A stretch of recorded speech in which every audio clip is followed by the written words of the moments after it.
Suspense.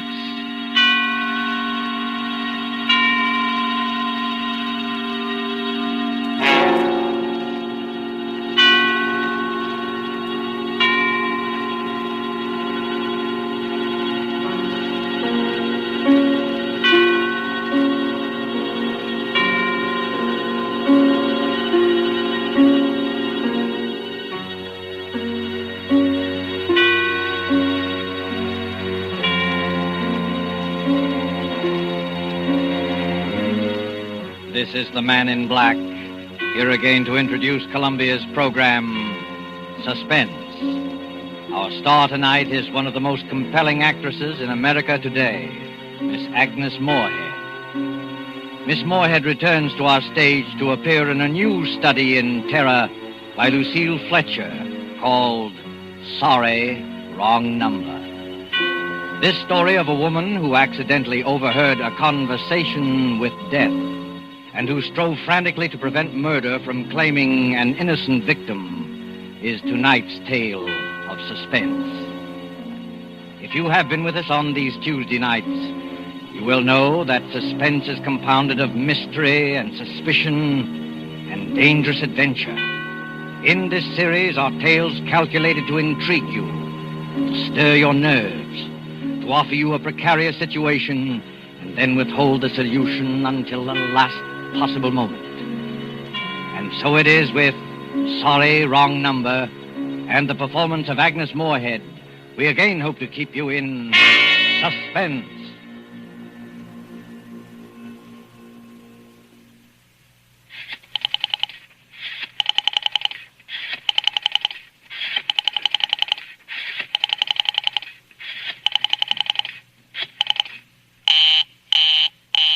Oh, dear.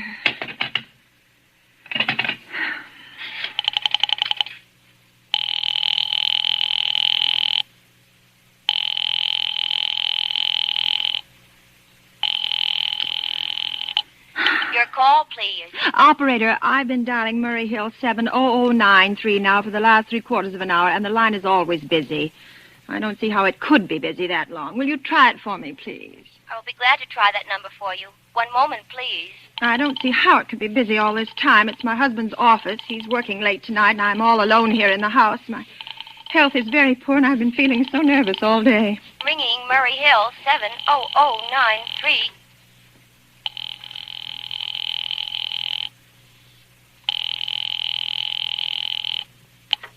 Hello? Hello? Hello? Is Mr. Stevenson there? Hello? Hello? Oh, hello, George. Yes, sir. This is George speaking. Hello? Who's this? What number am I calling, please? I'm here with our client now. He says the coast is clear for tonight. Yes, sir. Where are you now? In a phone booth. But don't worry. Everything's okay. Very well. Now, you know the address. At 11 o'clock, the private patrolman goes around to the bar on 2nd Avenue for a beer. Be sure that all the lights downstairs are on, eh? There should be only one light visible from the street. At 11:15, a train crosses the bridge. It makes a noise in case her window is open and she should scream. Oh, hello. What number is this, please? Okay. I understand. Now make it quick. As little blood as possible, eh? Our client does not wish to make her suffer long. Will a knife be okay, sir? Yeah, a knife will be okay. And do you remember the other detail? Yeah, I know. Remove the rings and bracelets and the jewelry in the bureau drawer. That's right. Our client wishes it to look like simple robbery. Now, don't worry. Everything is going to be okay. All right, then. Be sure that... Oh, how awful. How unspeakably awful. Oh.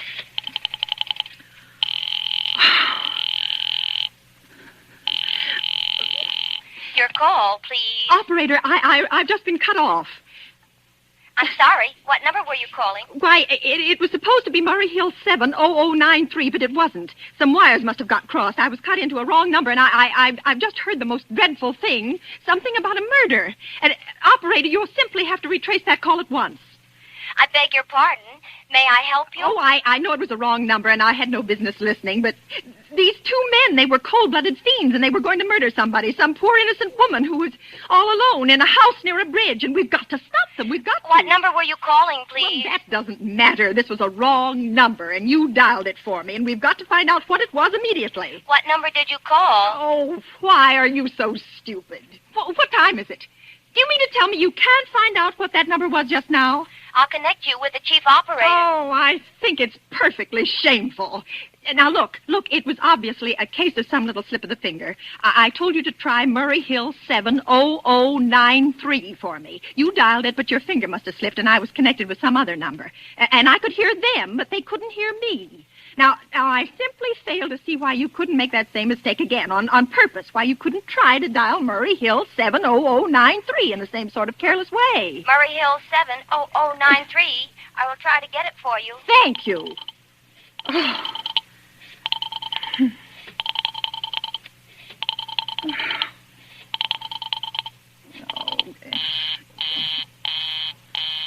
I'm sorry, Murray Hill 70093 is busy. I will call you in 20... Operator. Operator, will you answer me? Your call, please. Well, you didn't try to get that wrong number at all. I asked you explicitly, and all you did was dial correctly. I'm sorry. What number are you calling? Oh, can't you for once forget what number I'm calling and do something for me? Now, I want to trace that call. It's my civic duty, it's your civic duty to trace that call and apprehend those dangerous killers. And if you won't... I will connect you with the chief operator. Please. Oh.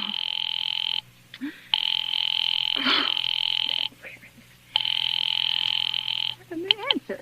This is the chief operator. Oh, chief operator, I want you to trace a call, a telephone call immediately.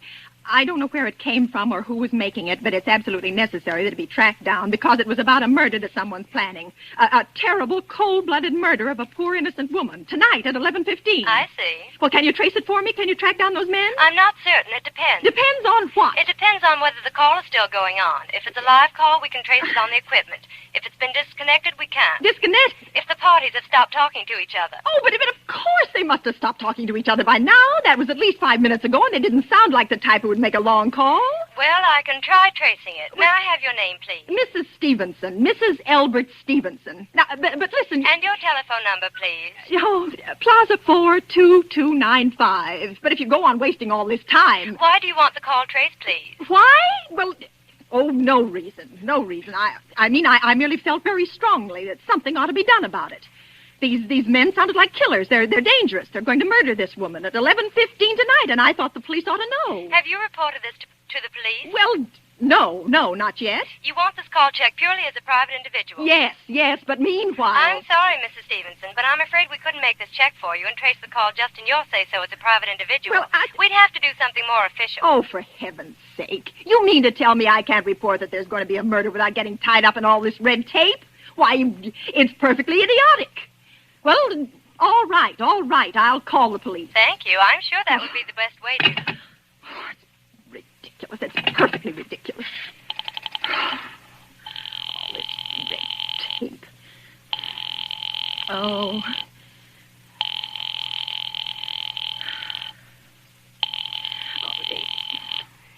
Your call, please. The police department. Get me the police department, please. Thank you. Ringing the police department. Okay.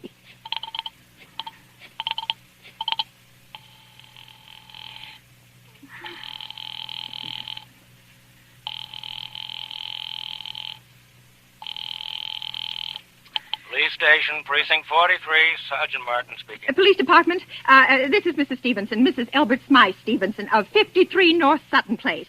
I'm calling up to report a murder.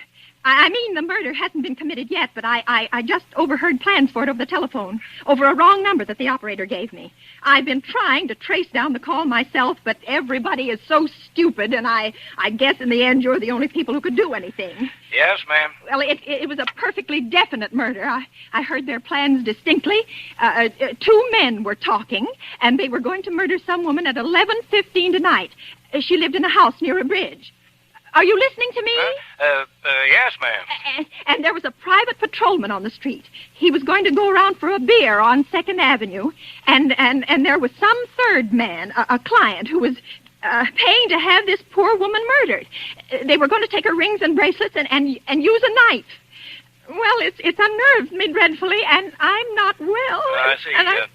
When was all this, ma'am? Well, about 8 minutes ago. Then you can do something. You do understand. What is your name, ma'am? Mrs. Stevenson, Mrs. Albert Stevenson. And your address? 53 North Sutton Place. 53 North Sutton Place. That's near a bridge. The Queensborough Bridge, you know. And we have a private patrolman on our street. And 2nd Avenue... And what was the number you were calling? Murray Hill 70093. But that wasn't the number I overheard. I mean, Murray Hill 70093 is my husband's office. He's working late tonight, and I was trying to reach him to ask him to come home. I'm an invalid, you know, and it's the maid's night off, and I hate to be alone, even though he says I'm perfectly safe as long as I have the telephone right beside my bed. Well, we'll look into it, Mrs. Stevenson. And we'll see if we can check it with the telephone company. But the telephone company said they couldn't check the call if the parties had stopped talking. I've already taken care of that. Oh, you have? Yes, and personally, I feel you ought to do something far more immediate and drastic than just check the call. What good does checking the call do if they stop talking? By the time you track it down, they'll already have committed the murder. Well, we'll take care of it, don't you worry. Well, I'd say the whole thing called for a search, a complete and thorough search of the whole city. Now, I'm very near the bridge, and I'm not far from 2nd Avenue, and I know I'd feel a lot better if you sent around a radio car to this neighborhood at once. And what makes you think the murder's going to be committed in your neighborhood, ma'am? Well, I don't know. Only the coincidence is so horrible. 2nd Avenue and patrolman and the bridge. 2nd Avenue is a very long street, ma'am. I know it. And you know how many bridges there are in the city of New York alone. Not to mention Brooklyn and Staten Island and Queens and the Bronx. I know. How do you know there isn't some little house out on Staten Island on some little 2nd Avenue you've never even heard about? Oh. How do you know they're even talking about New York at all? But I heard the call on the New York dialing system. Maybe it was a long-distance call you overheard. Telephones are funny things. Look, lady, why don't you look at it this way? Supposing you hadn't broken in on that telephone call. Supposing you'd got your husband the way you always do. You wouldn't be upset, would you? No, I suppose not, only it sounded so inhuman, so cold-blooded. Well, a lot of murders are plotted in this city every day, ma'am. Well, we managed to prevent most all of them, but a clue of this kind is so vague. Isn't much more use to us than no clue at all. But surely you... Unless, of course, you have some reason for thinking this call was phony, and that somebody may be planning to murder you. Me? Oh, no, I hardly think so.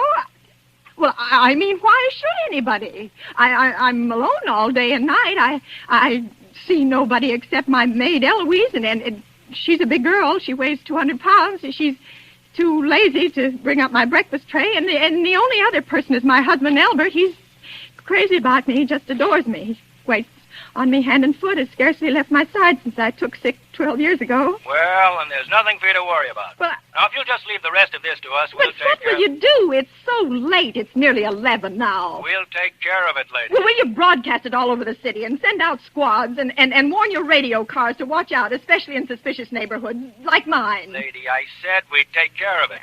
Just now, I've got a couple of other matters here on my desk that require immediate attention. Good night, ma'am, and thank you. Oh, you idiot. Oh, now, why did I hang up the phone like that? Now he'll think I am a fool. Oh, why doesn't Albert come home? Why doesn't he?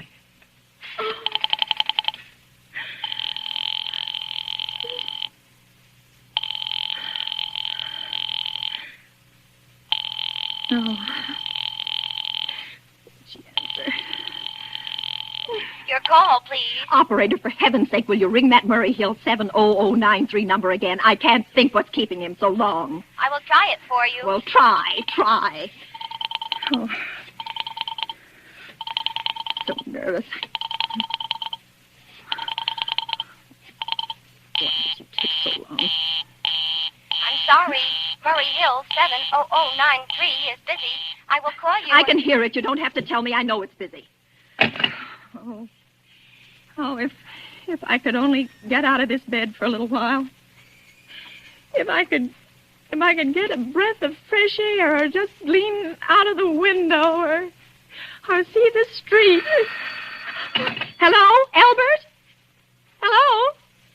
Hello? Oh, what's the matter with this phone? Hello?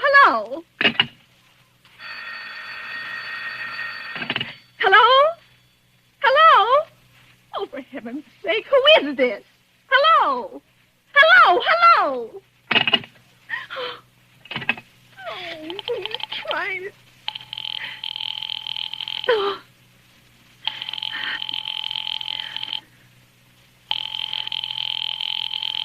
Oh, why did... Your call, please. Hello, operator. I don't know what's the matter with this telephone tonight, but it's positively driving me crazy. I've never seen such inefficient, miserable service. Now, look. I'm an invalid, and I'm very nervous, and I'm not supposed to be annoyed. But if this keeps on much longer... What seems to be the trouble, please? Well, everything's wrong. I haven't had one bit of satisfaction out of one call I've made this evening. The whole world could be murdered for all you people care. And now my phone keeps ringing and ringing and ringing and ringing and ringing every 5 seconds or so. And when I pick it up, there's no one there. I'm sorry. If you will hang up, I will test it for you. I don't want you to test it for me. I want you to put that call through, whatever it is, at once. I'm afraid I cannot do that. You can't, and why? Why, may I ask? The dial system is automatic. Oh. If someone is trying to dial your number, there is no way to check whether the call is coming through the system or not. Oh, unless the person who is trying to reach you complains to his particular operator. Well, of all this stupid... And meanwhile, I've got to sit here in my bed suffering every time that phone rings, imagining everything. I will try to check the trouble for you. Check it. That's all anybody can do. Oh, what's the use of talking to you? You're stupid. I'll fix her. Of all the impudence. Oh, how dare she speak to me like that? How dare she speak to me like that? Oh. She answered.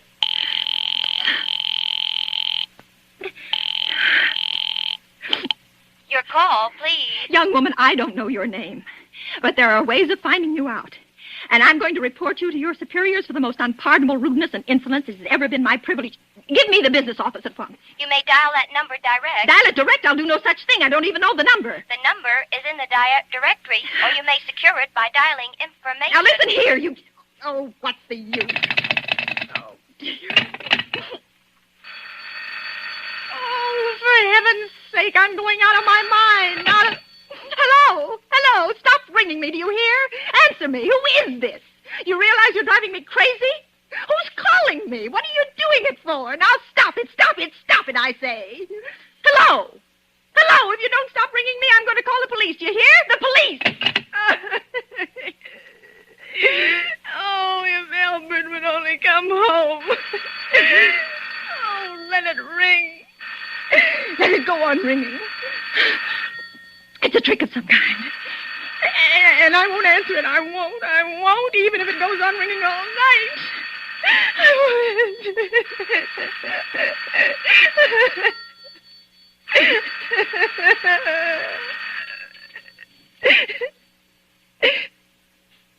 Now, what's the matter? Why did they stop ringing all of a sudden? What time is it? Oh, where did I put that clock? 5 to 11. Oh, they've decided something. They're sure I'm home. They heard my voice answer them just now. That's why they've been ringing me. Why no one has answered me? Call that operator again. Oh, where is she? Why doesn't she answer? Oh, operator. Why doesn't she answer? Oh. Your call, please. Where were you just now? Why didn't you answer at once? Give me the police department. I'm sorry. Just a minute. Oh. Oh. I'm sorry. The line is busy.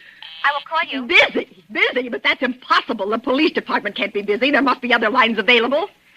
The line is busy. Oh. I will try to get them for you later. No, I've got to speak to them now, or it may be too late. I've got to talk to someone. What number do you wish to speak to? I don't know, but there must be someone to protect people beside the police department. A detective agency. You will find agencies listed in the classified directory. But I don't have a classified directory. I mean, I'm too nervous to look it up. I will connect you with information. Perhaps she will be able to help you. No. Oh, you're being spiteful, aren't you? You don't care, do you, what happens to me? I could die and you wouldn't care. Oh, stop it! I can't stand anymore. Hello? What do you want? Stop ringing, will you? Stop it. Hello? Is this Plaza 42295? Yes, I'm sorry. Yes, this is Plaza 42295. This is Western Union. Yes. I have a telegram here for Mrs. Elbert Stevenson. Yes. Is there anyone there to receive the message? Yes, I'm Mrs. Stevenson. The telegram is as follows. Mrs. Elbert Stevenson, 53 North Sutton Place, New York, New York. Darling, terribly sorry. Tried to get you for last hour, but line busy. Oh. Leaving for Boston, 11 p.m. tonight on urgent business. Back tomorrow afternoon. Keep happy. Love, signed, Elbert. Oh, no. Do you wish us to deliver a copy of the message? No. No, thank you. Thank you, madam. Good night. Good night. Oh, no. No, I don't believe it.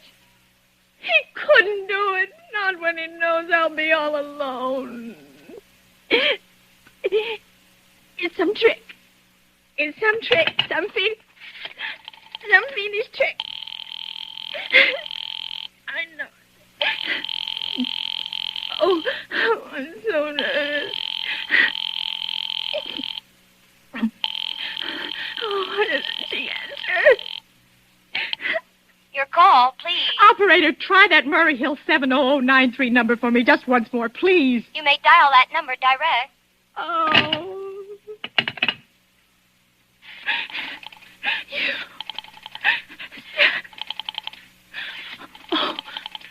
Oh. 9, 3.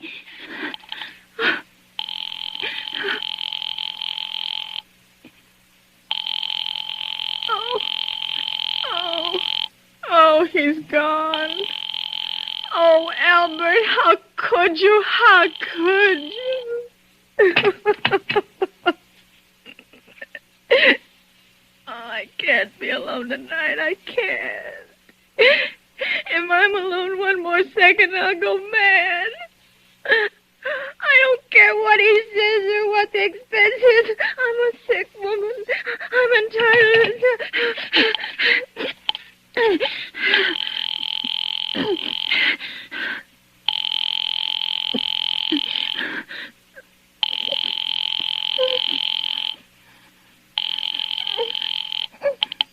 This is information. May I help you? I want the telephone number of Henchley Hospital. Henchley Hospital? Yes.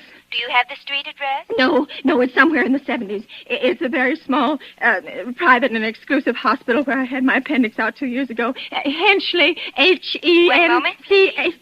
Well, will you please hurry and please, what is the time? You may find out the time by dialing Meridian 71212. Oh, for heaven's sake, I've no time to be dialing. The number of Henchley Hospital is Butterfield 70105. Butterfield 70105. 7. Oh. 1. Oh. 5.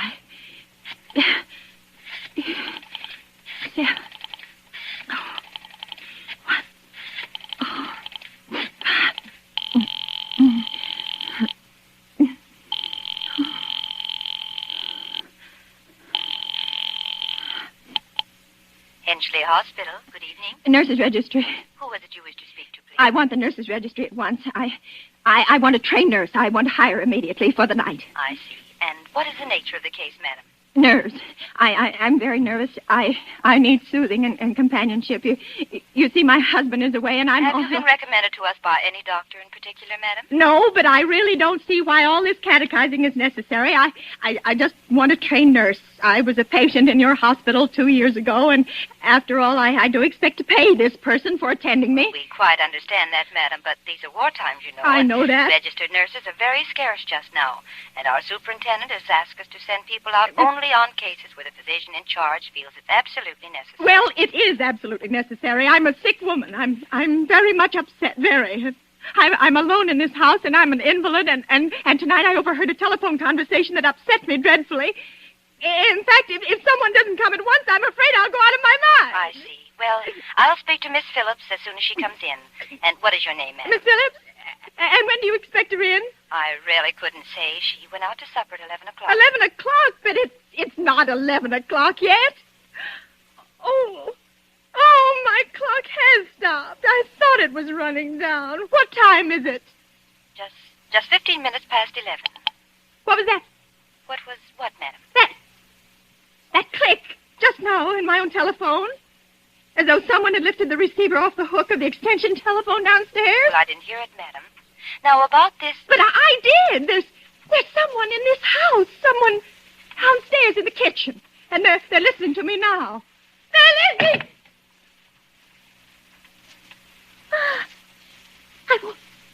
I won't pick it up. I won't let them hear me. I won't let them hear me. I'll be quiet. I'll be so quiet. And they'll think... Oh, but if I don't call someone now, while they're still down there, maybe there'll be no time. Oh, somebody's got to help me. Your call, please. Operator, I'm in desperate trouble. I'm sorry, I cannot hear you. Please speak louder. I don't dare. There's someone listening. Can you hear me now? I'm sorry. Oh, but you've got to hear me. Oh, please, you've got to help me. There's someone in this house. Someone who's going to murder me. And you've got to get in touch with... Oh, there it is. There it is. Did you hear it? He's put it down. He's put down the extension phone. He's coming up. Oh, he's coming upstairs. Okay, give me the police department. The police department. Oh, give me the police department. One moment, please. I will connect you. I can hear him. Oh, I can hear him. He's coming nearer. Oh, I know it. Hurry! Hurry! Hurry, please! Ah!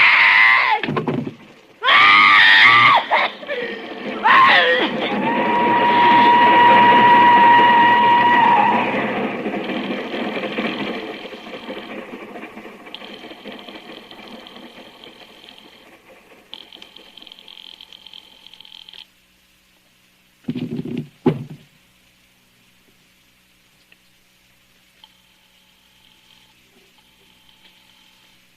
Oh, police department.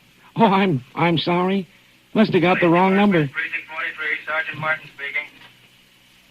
Police Department, Martin speaking. Police Department, Martin speaking. Oh, police department? Police Department. I'm sorry. Must have got the wrong number. Don't worry. Everything's okay.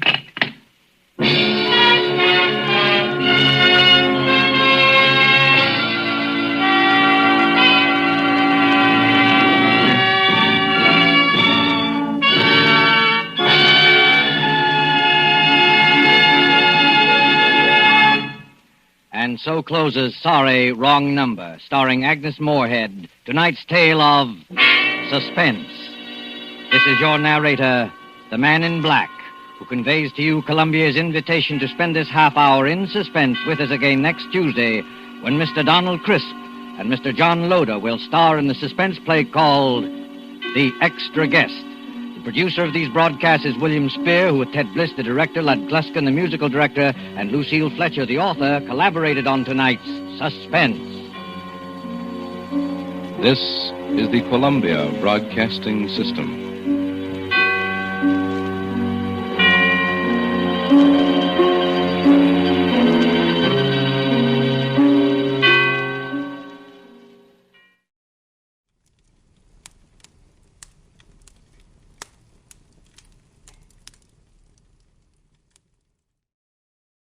In just a moment, CBS will present its weekly program of the world's outstanding thrillers, Suspense. Before we begin, the producer feels it incumbent upon him to reply herewith to the many inquiries concerning the solution of last week's story of the woman on the telephone called Sorry, Wrong Number. Due to a momentary confusion in the studio, an important line cue was delivered at the wrong time, and some of our listeners were uncertain as to the outcome of the story. For them, be it known that the woman, so remarkably played by Miss Agnes Moorehead, was murdered by a man whom her husband had hired to do the job. We should also like to announce that in response to many hundreds of requests, this suspense play will be repeated within a few weeks. And now, this is the man in black here again to introduce our performance tonight of Suspense.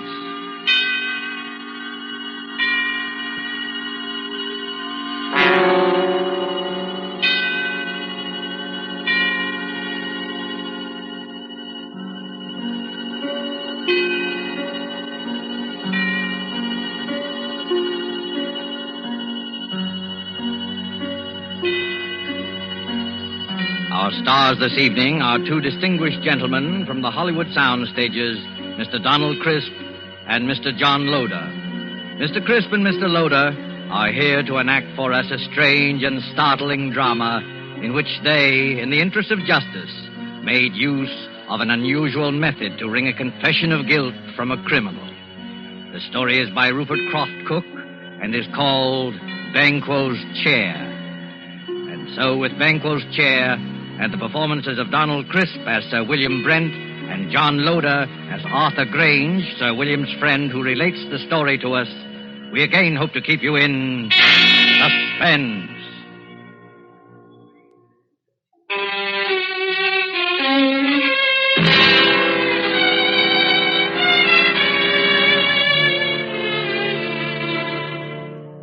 I would like you to look at this photograph. It's the picture of Sir William Brent, ex-head of the English criminal investigation. I knew Sir William well, and he always terrified me. Not in the sense that he was brutal or evil. He was none of that. But look at that cold face, particularly his eyes. When he looked at you, you flushed with guilt. Every misdeed you ever committed in your life floated over your face. A glance from him made you feel as if you were stark naked. He saw you with all your defenses down. Sir William was the scourge of criminals, coldly unemotional, utterly without fear or passion. He tracked them down mercilessly and never lost a case. There was no feeling in him, no pity, no hate, nothing but terrifying, cold intelligence. And he was deadly to everyone he went after. I'm going to tell you about his last case. A case that, well, even recalling it sends real shudders through me. I swear it's true. I saw it with my own eyes. I wish I never had. I witnessed it in all its dreadful details. One night at the club, about 11 o'clock, a boy came up to me. Telegram for you, sir.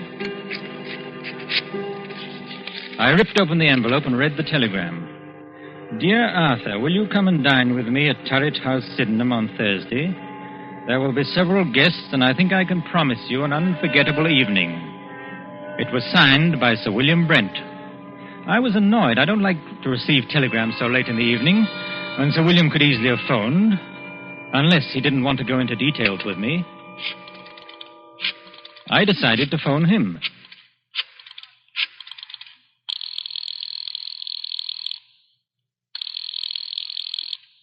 Hello? Hello?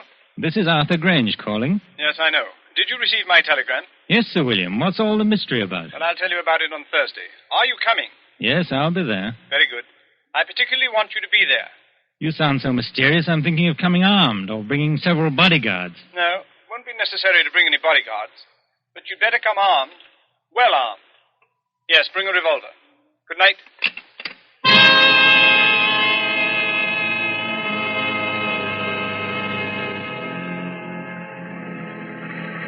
Early Thursday evening, I made my way to Turret House. A windy November rain slashed at the streets.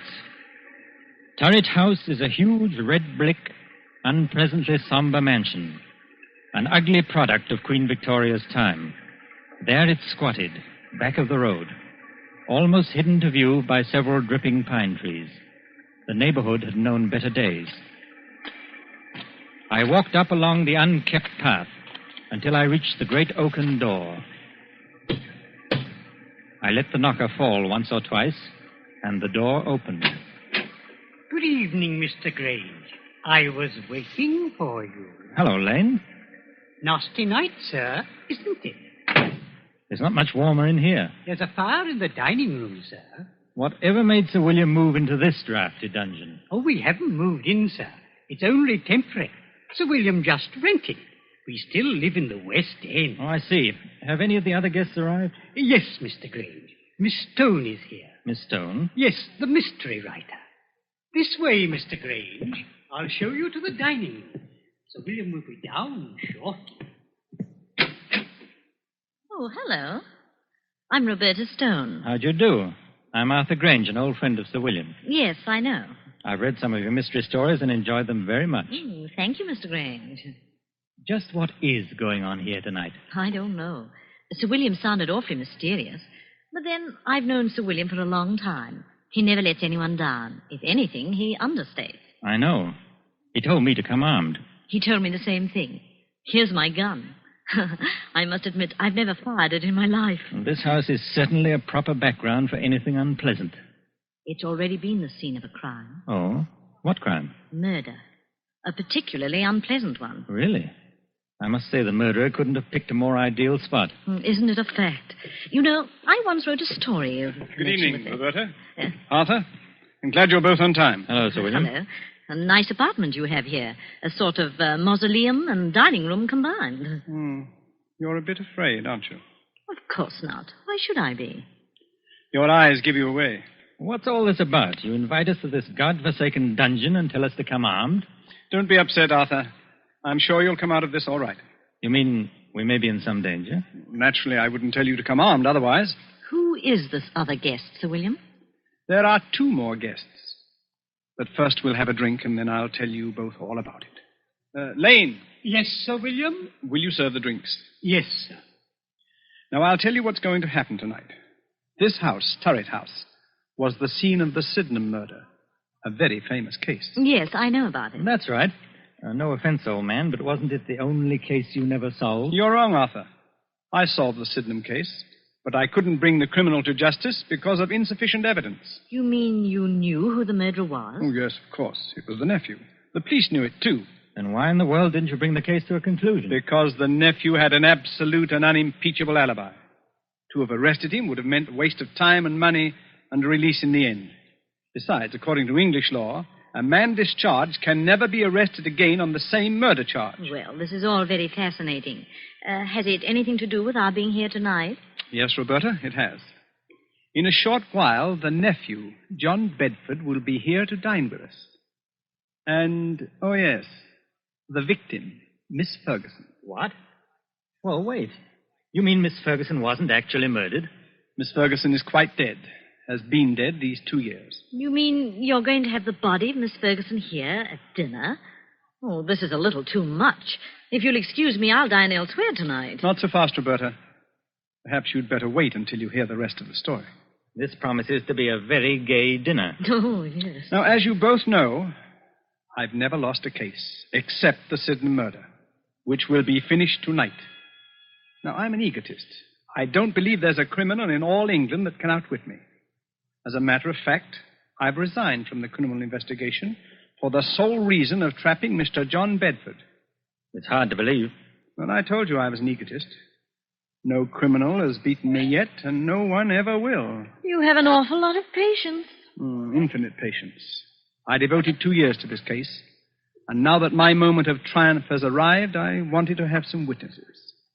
A writer who will record the event, and an admirer who will applaud with awe the trickiness of my scheme. Well, if it's as gruesome as I think it is, I won't be here to watch it. Oh, yes, you will. Horror has a way of fascinating and hypnotizing people. Besides, Arthur, you'd be ashamed to run out now. No, I'll stay, of course. So will I. Good. Now, before I tell you my scheme, let me first acquaint you with the details of the murder. Exactly 2 years ago tonight, old Miss Ferguson.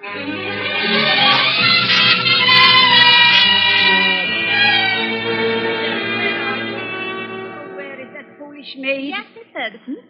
Why don't you answer when I call? I was in the kitchen, ma'am. It's after 10 o'clock. You should be on your way home. I was just about to leave. Has my nephew called? No, ma'am. Mr. Bedford hasn't called since yesterday. I told him he couldn't come in, just like you said. I don't ever want to see him again. He's no good. He's an evil man who will come to an evil end. You're never to let him in here, Hilda. He won't ever come in this house if I can help it. No, ma'am. Now you'd better run along and make sure all the doors are bolted. Yes, ma'am. Good night, Miss Ferguson. Good night, Hilda. pity about that nephew of mine. I'll change my will. Won't leave him a penny, I won't. In the morning, I'll change the will. That's... Who's there? Who is it? It's I, Aunt Martha, your own affectionate nephew. What are you doing in my house? Oh, you're not at all pleased to see me. Your only living relative, too. I'd like you to leave at once or call the police, Agnes. I'd rather not, Auntie. I want to have a talk with you. You don't want to talk to me. All you want is money. Yes, Auntie, I do want money. And lots of it. You've got all the money you'll ever get out of me. You won't even get a penny after I die. I'll see to that. Perhaps you'll appreciate the value of money after you've worked for it. You know, Auntie... You're wearing gloves. What are you up to? I've made up my mind. What are you doing? Keep away. You're an old woman. All that money's no good for you. You can never use it. I'm young, and money means life to me. A rich and gay life. You're old, and you're going to die soon anyway. No, it can't be. You're not going to do that. Yes, Auntie, I am. You don't want to live anywhere. You're lonely, you're sick, and you're old. I'm going to do you a favor. Nobody can hear you now. I'm your heir. Your only heir, Auntie. Your next of kin. The estate is going to be mine. All of it.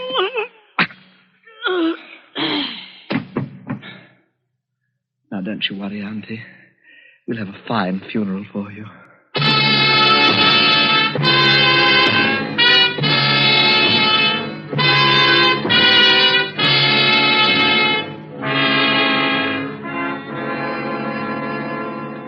That's pretty much the way old Miss Ferguson was murdered. Oh, how ghastly. Hilda found the body the next morning.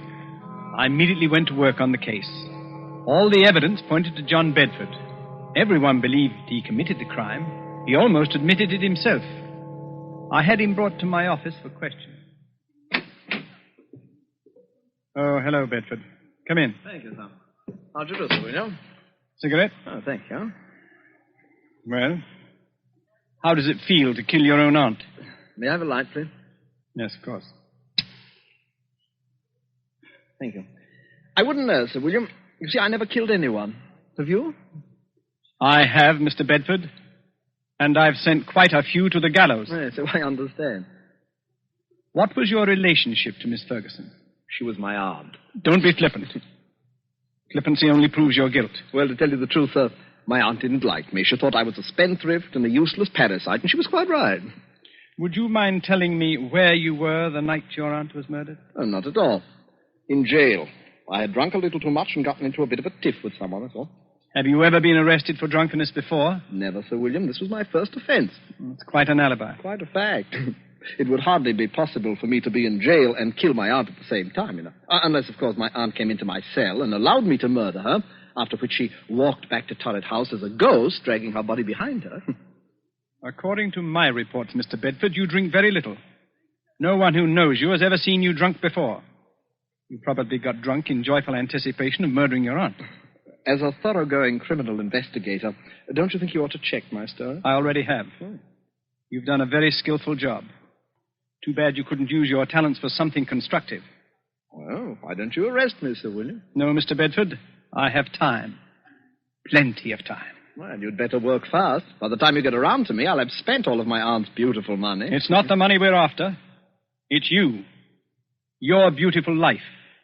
Good day, Mr. Bedford.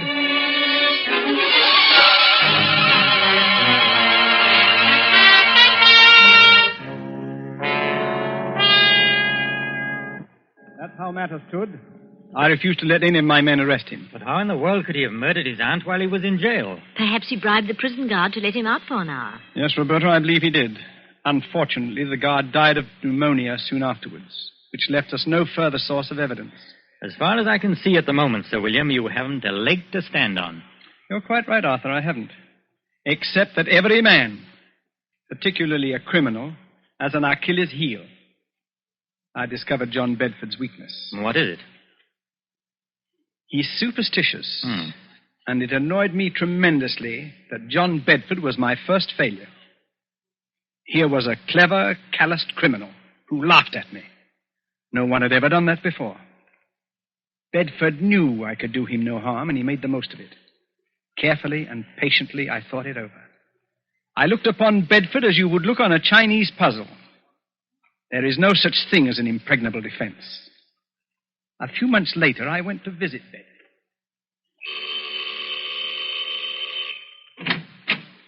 Well, Sir William Brent. What a surprise. Won't you come in, please? Thank you, Mr. Bedford. Well, I'm honored to have the great Sir William Brent pay me a visit. You're not after any more clues, I hope. It gets rather tedious, you know. No, not at all. I know when I'm licked. Well, I don't want to appear smug, sir, but everyone has his Waterloo. Would you have a drink? No, thanks. I suppose you're curious about why I came here. Well, I'd hardly imagine it was a friendly visit. On the contrary, it is. You see, I admire brilliant people, no matter what they're calling. Oh, you're very flattering, Sir William. I've resigned from the criminal investigation. I'm a private citizen now. Yes, I've heard about that. Most people misunderstand me. It wasn't my love for justice that made me pursue my profession with such tenacity and... Success? With the sole exception of your case, of course. It was a game of skill to me. My wits against all comers. I lost in your case. But then we've all got to lose sometime, haven't we? I don't believe you, Sir William. You're still out to get me. Well, there isn't much of a chance, is there? I'm afraid not, Sir William. I've kept out of trouble so far. Knock wood. That's an odd habit for a man like you, knocking on wood. You're not superstitious, are you? Huh? Of course not. Just a habit since I was a child. I see. Well, now to the reason for my visit. I noticed in the papers that you're looking for a tenant for Turret House. Oh, yes, I am. I'd like to rent it. Well, the scene of the crime, huh? Well, of course, why not? There's no harm in it. As a matter of fact, I'll let you have it very cheaply.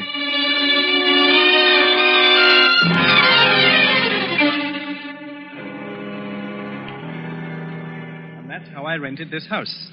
The house where the murder was committed. Well, what's your plan? It had better be a good one. Mr. Bedford sounds like a hard customer. Yes, it's a strange plan, but an effective one. I saw Bedford frequently. Our acquaintance blossomed into a kind of friendship, an armed friendship, of course. He knew I was out to get him, and I wanted him to know that. He's vain, very vain. And this game intrigued him. I also learned that he was very superstitious, although he denied it vigorously. Tonight is the anniversary of the murder, and tonight Mr. Bedford dines with us at 8 o'clock. It's nearly 8 now. Now, this is the plan. You know May Wakefield. Of course. She's the famous Shakespearean actress. That's right.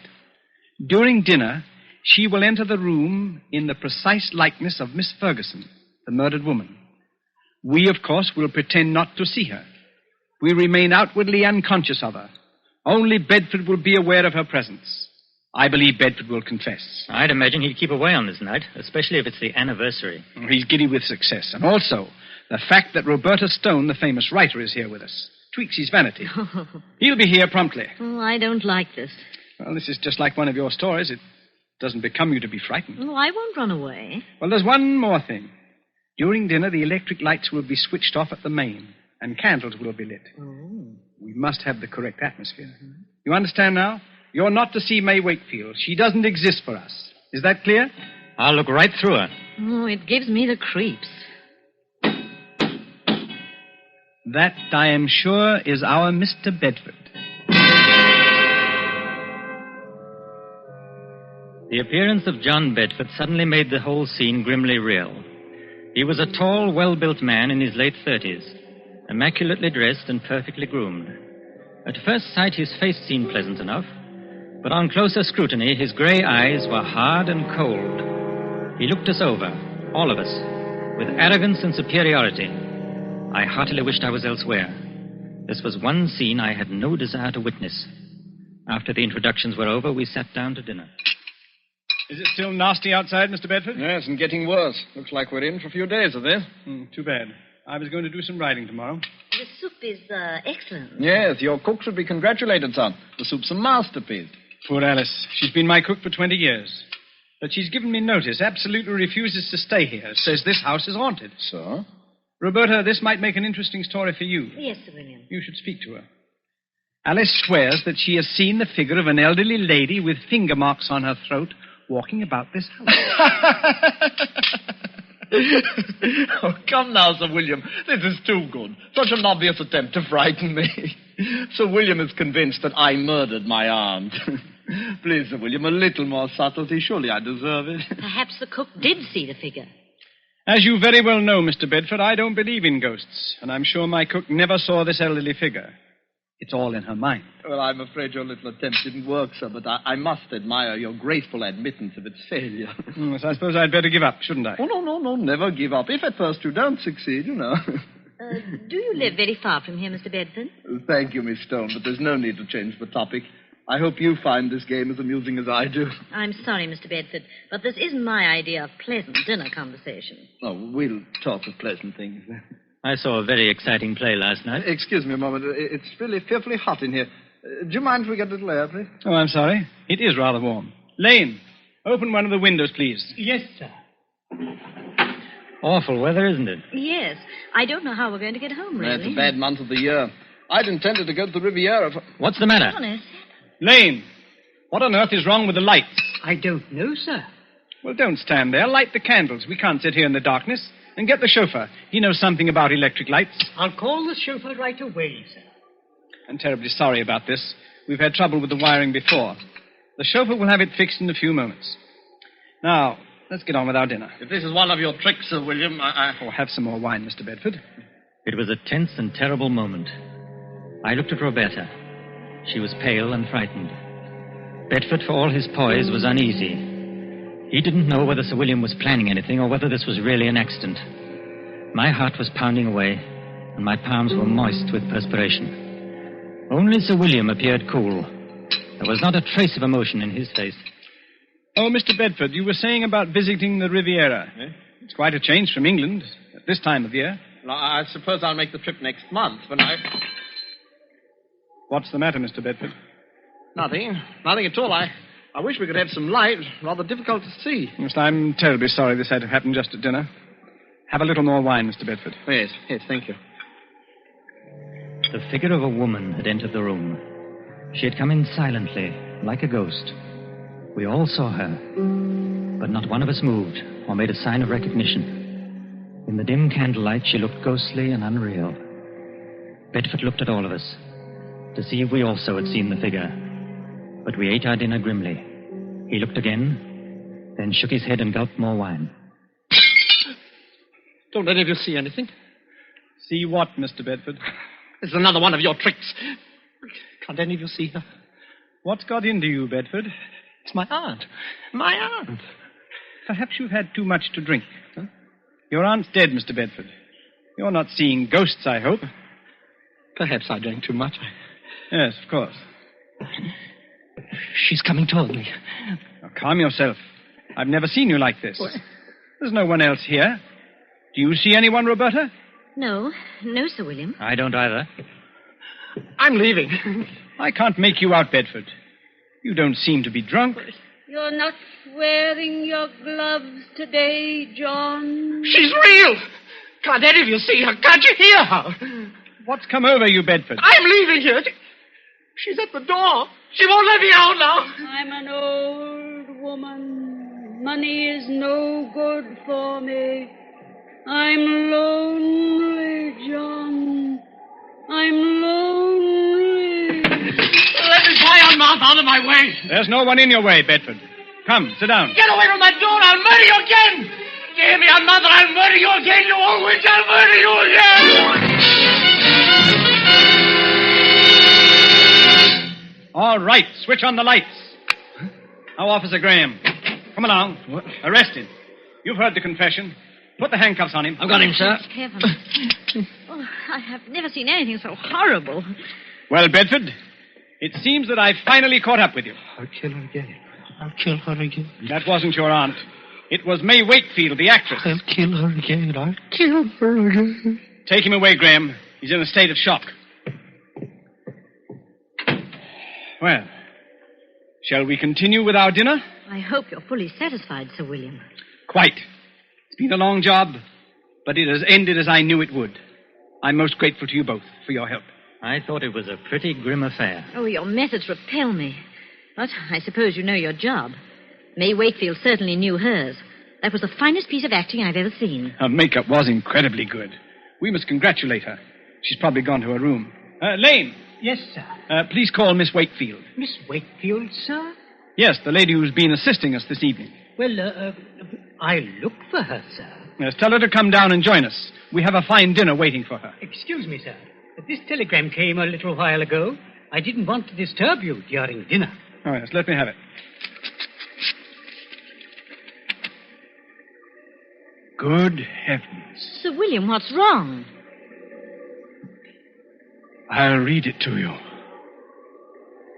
Severe influenza makes it impossible for me to leave my bed tonight.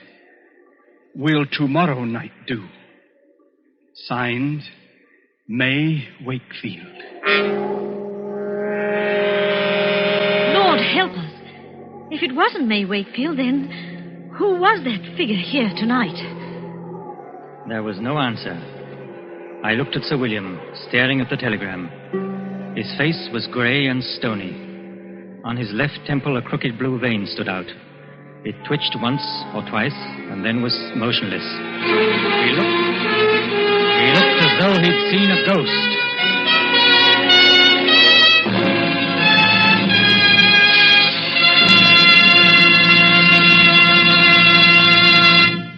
And so closes Banquo's Chair, starring Donald Crisp and John Loder. Tonight's tale of Suspense. Now you may want to make a note of a change of time in these programs. Beginning next Tuesday, Suspense will be heard a half hour later, or 10 to 10:30 Eastern War Time.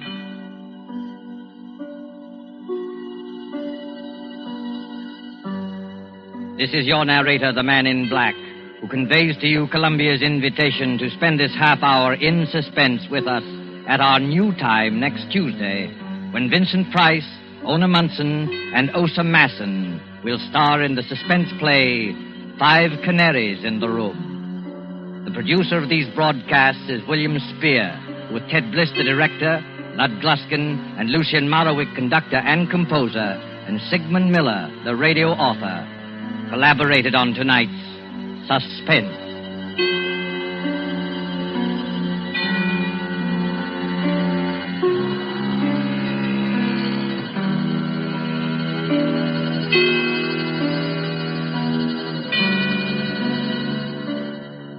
This is CBS, Columbia Broadcasting System.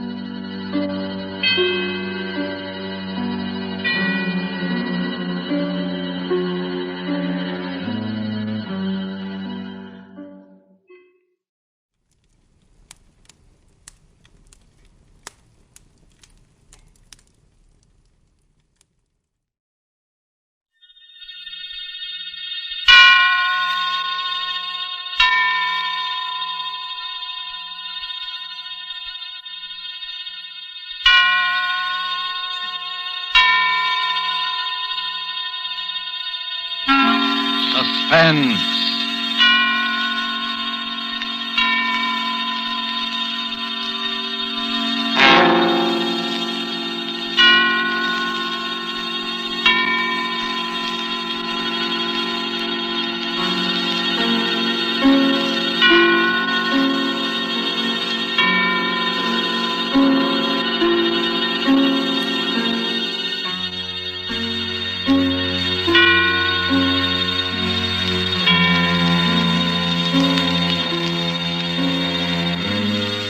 This is the Man in Black, here again to introduce Columbia's program, Suspense. If you have been with us on these Tuesday nights, you will know that suspense is compounded of mystery and suspicion and dangerous adventure. In this series are tales calculated to intrigue you, to stir your nerves, to offer you a precarious situation, and then withhold the solution until the last possible moment. And so with 5 Canaries in the Room, and the performances of Ona Munson as Anita, Osa Massen as Fifi, and with Lee Bowman as Ronald Denham, who tells the story, we again hope to keep you in suspense.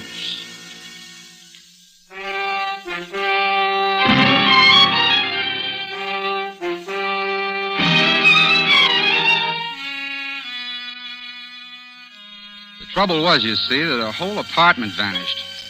It's true. The flat disappeared straight out of that apartment house.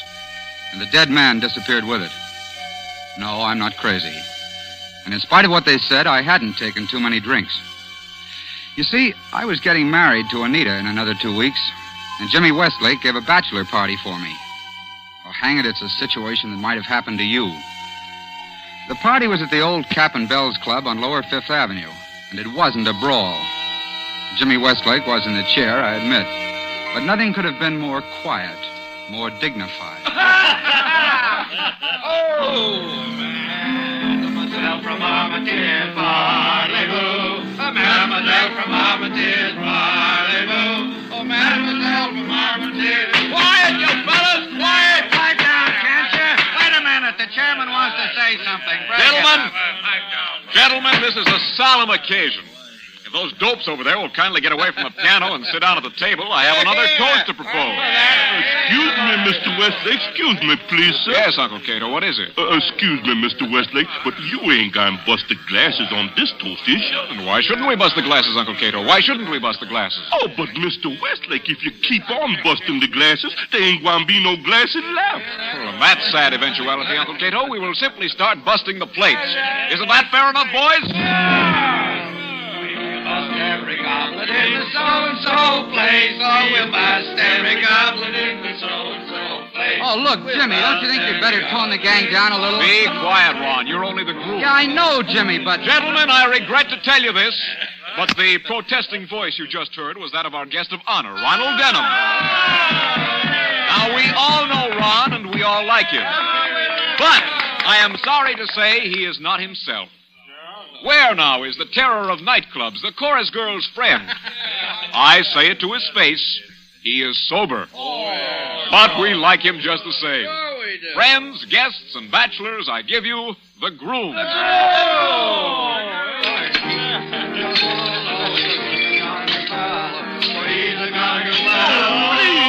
Please, gentlemen, don't bust the glasses. Hey, come on, Ron. Come on, say a few words. That's right, Ron. Get up. Come on. Now, look, boys, I thank you for all the good words, and I don't want to be a wet blanket on the party, but it's nearly midnight, and I've got to get home early.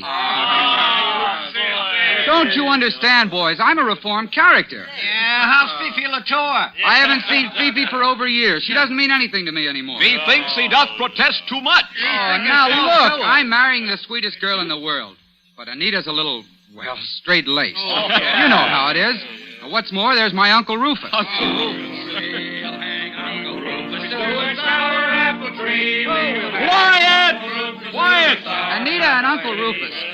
Anita and Uncle Rufus have apartments in the same building as I have. Now, what's more, they're on the same floor, and that's not all.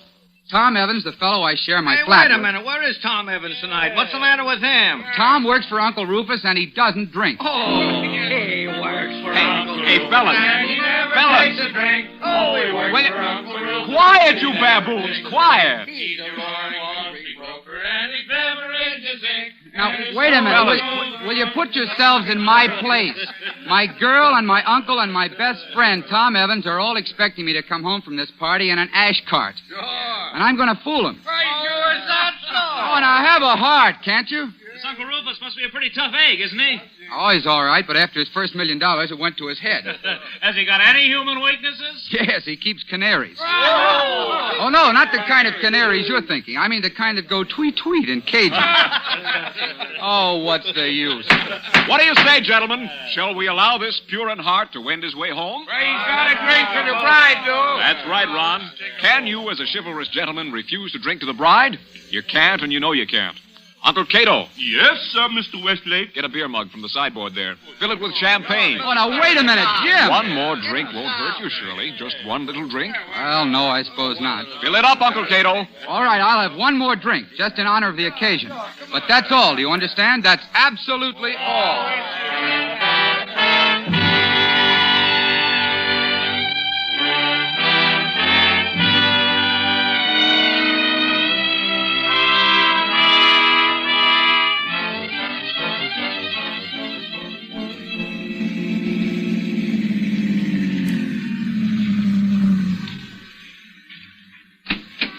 Yes, sir. 098 Park Avenue. Hey, mister. Come on, wake up. What's wrong? Well, you're home, mister. This is the apartment house. Oh, yeah.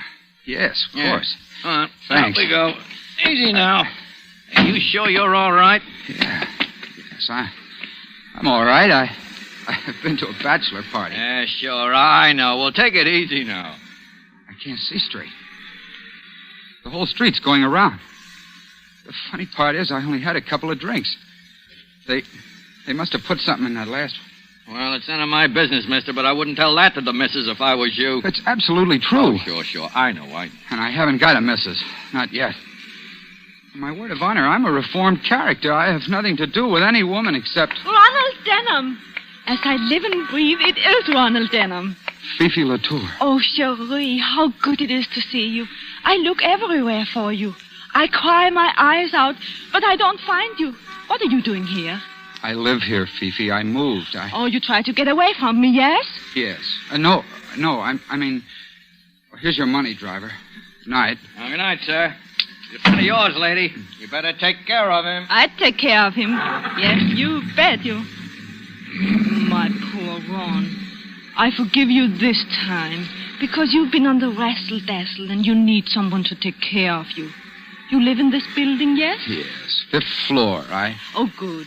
I take you to your apartment. No. You say no, eh? And why not? Because you mustn't go in there. Oh, there's another woman. What? Oh, yes? Well, yes. The fact is, Fifi, I'm going to get married. Married? Oh, for heaven's sake, Fifi, don't make a scene in the middle of the street. Oh, you break my heart, eh? Right in the middle of Park Avenue, you take my heart and you break it bang, bang. Fifi, please. Now I tell you what you do. You will take me to your apartment this very minute. No, definitely no. You will give me 1 cigarette and 1 brandy. You will tell me what this means. Oh, I warn you, by golly, I start screaming so they can hear me at City Hall. I can't do it, Fifi. All right, then I start screaming. No, wait a minute. Oh, of all the times in the world, you had to pick this.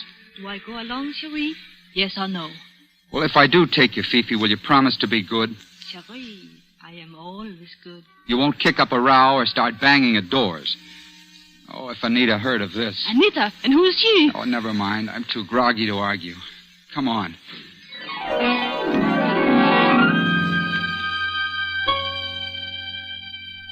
I remember going into that building. Dim religious light, deep carpets, an automatic elevator that you work yourself. I remember stepping into that elevator because the floor creaked. I remember pressing the button for the 5th floor. I took Fifi with me, and I took her into what the champagne told me was my own flat. Maybe you think that's funny, but it won't be funny much longer. Either the door of the flat was unlocked or my key fitted it. Anyway, I remember stumbling through the little hall inside, getting a light on, and into the living room.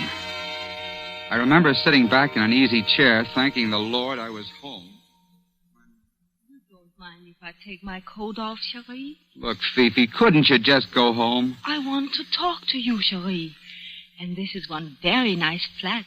I like it. Thanks a lot. You and Tom Evans, you have good taste in furniture. We didn't choose the furniture, Fifi.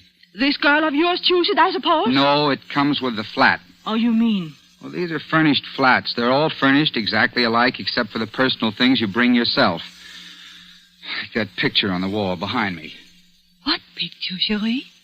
The painting of the clipper ship over there. But, Cherie, your eyes are funny and you cannot see straight. There's no picture on that wall. Wait a minute. What's wrong? Why you jump up?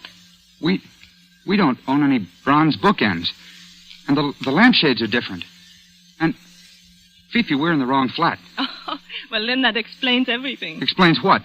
It explains about the canary birds. What canary birds? When we first come in here, I think I hear a lot of birds sing. And I think, ooh la la, this is a funny taste for Ron Denham and Tom Evans. But then... Uncle Rufus. Great Scott. Uncle Rufus. This uncle of yours, he keep canary birds? Yes, 5 of them, but this isn't his flat. I know his flat as well as I know my own. Where'd you hear this singing? Behind that door over there, where I point. That ought to be the door to the dining room. But what was that? Oh, it is a car backfire. Maybe yes. Maybe no, unless they keep cars in dining rooms.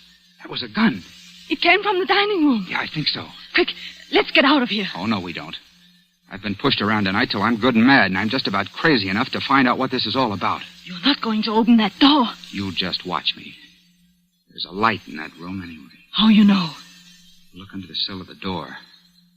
Not a very bright light, but... Ron, don't do it. Stand back now while I get the door open. Dining room. Not Uncle Rupert. And 5 canary birds. 5 canaries in cages, all in a line. Where in Satan's name are we? Monsieur, I don't know. Whose flat is this? Who except Uncle Rufus would keep 5 canaries? I tell you one thing, though, and then I go out of here. Well? There's somebody watching us. Where? That swing door to the kitchen is partly open. But don't look. How the devil can I see it if I don't look? There's somebody standing behind it. I see the light shine on his eye. Quiet, Fifi. Hello there. Hello there. The door moved a little more. He's pushing it. Oh, excuse me, sir. We didn't mean to barge in here. We're not burglars or anything like that. We got into the wrong flat, that's all. I want to apologize if we... Straight out through the door, right on his face. What's the matter with him? Why don't he move? I've got an idea, Fifi. It's because he's dead.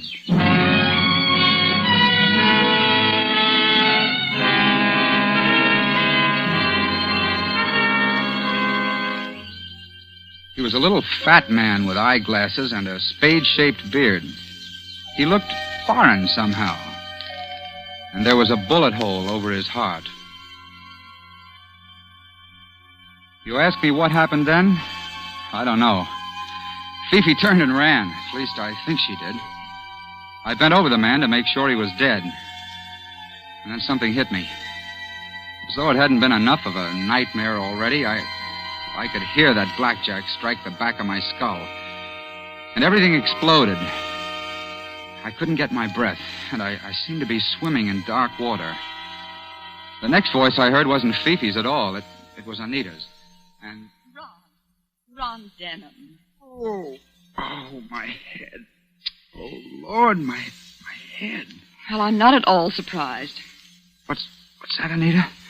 I can't hear you. I said I'm not at all surprised. Of all the disgraceful, dissolute objects I ever saw. Anita, where am I? Oh, darling, as though you didn't know. But I don't know. My head feels like a printing press in full blast. Well, you're out in the main hall, dear, on the 5th floor, sitting on the stairs beside the elevator shaft. That's true. But how did I get here? Oh, now, really, Ron. I must have been carried here. That's it. By your drunken friends at the club? Well, I don't doubt it in the least. No, Anita. No, you don't understand. I left that party early. I was cold sober. But the low hounds wanted to see me come home in bad shape. So they put something in my glass. Oh, naturally, Ron. Whiskey or champagne? Oh, no, Anita. I mean a drug of some kind. I was dizzy when I got here. Just as I was getting out of the taxi, I met... Well, go on, dear. Whom did you meet? Nobody, Anita. Nobody at all. I came up here to what I thought was my own flat, but it wasn't my flat. It was somebody else's. There were a lot of canaries singing and a dead man with a bullet hole in his chest. And... Well, this sounds pretty crazy, doesn't it? Yes, dear, it certainly does. Yeah, but it's true. Oh, Ron, I suppose I've got to forgive you. I always do forgive you. Now run along like a good boy and sleep it off, hmm? Listen, Anita.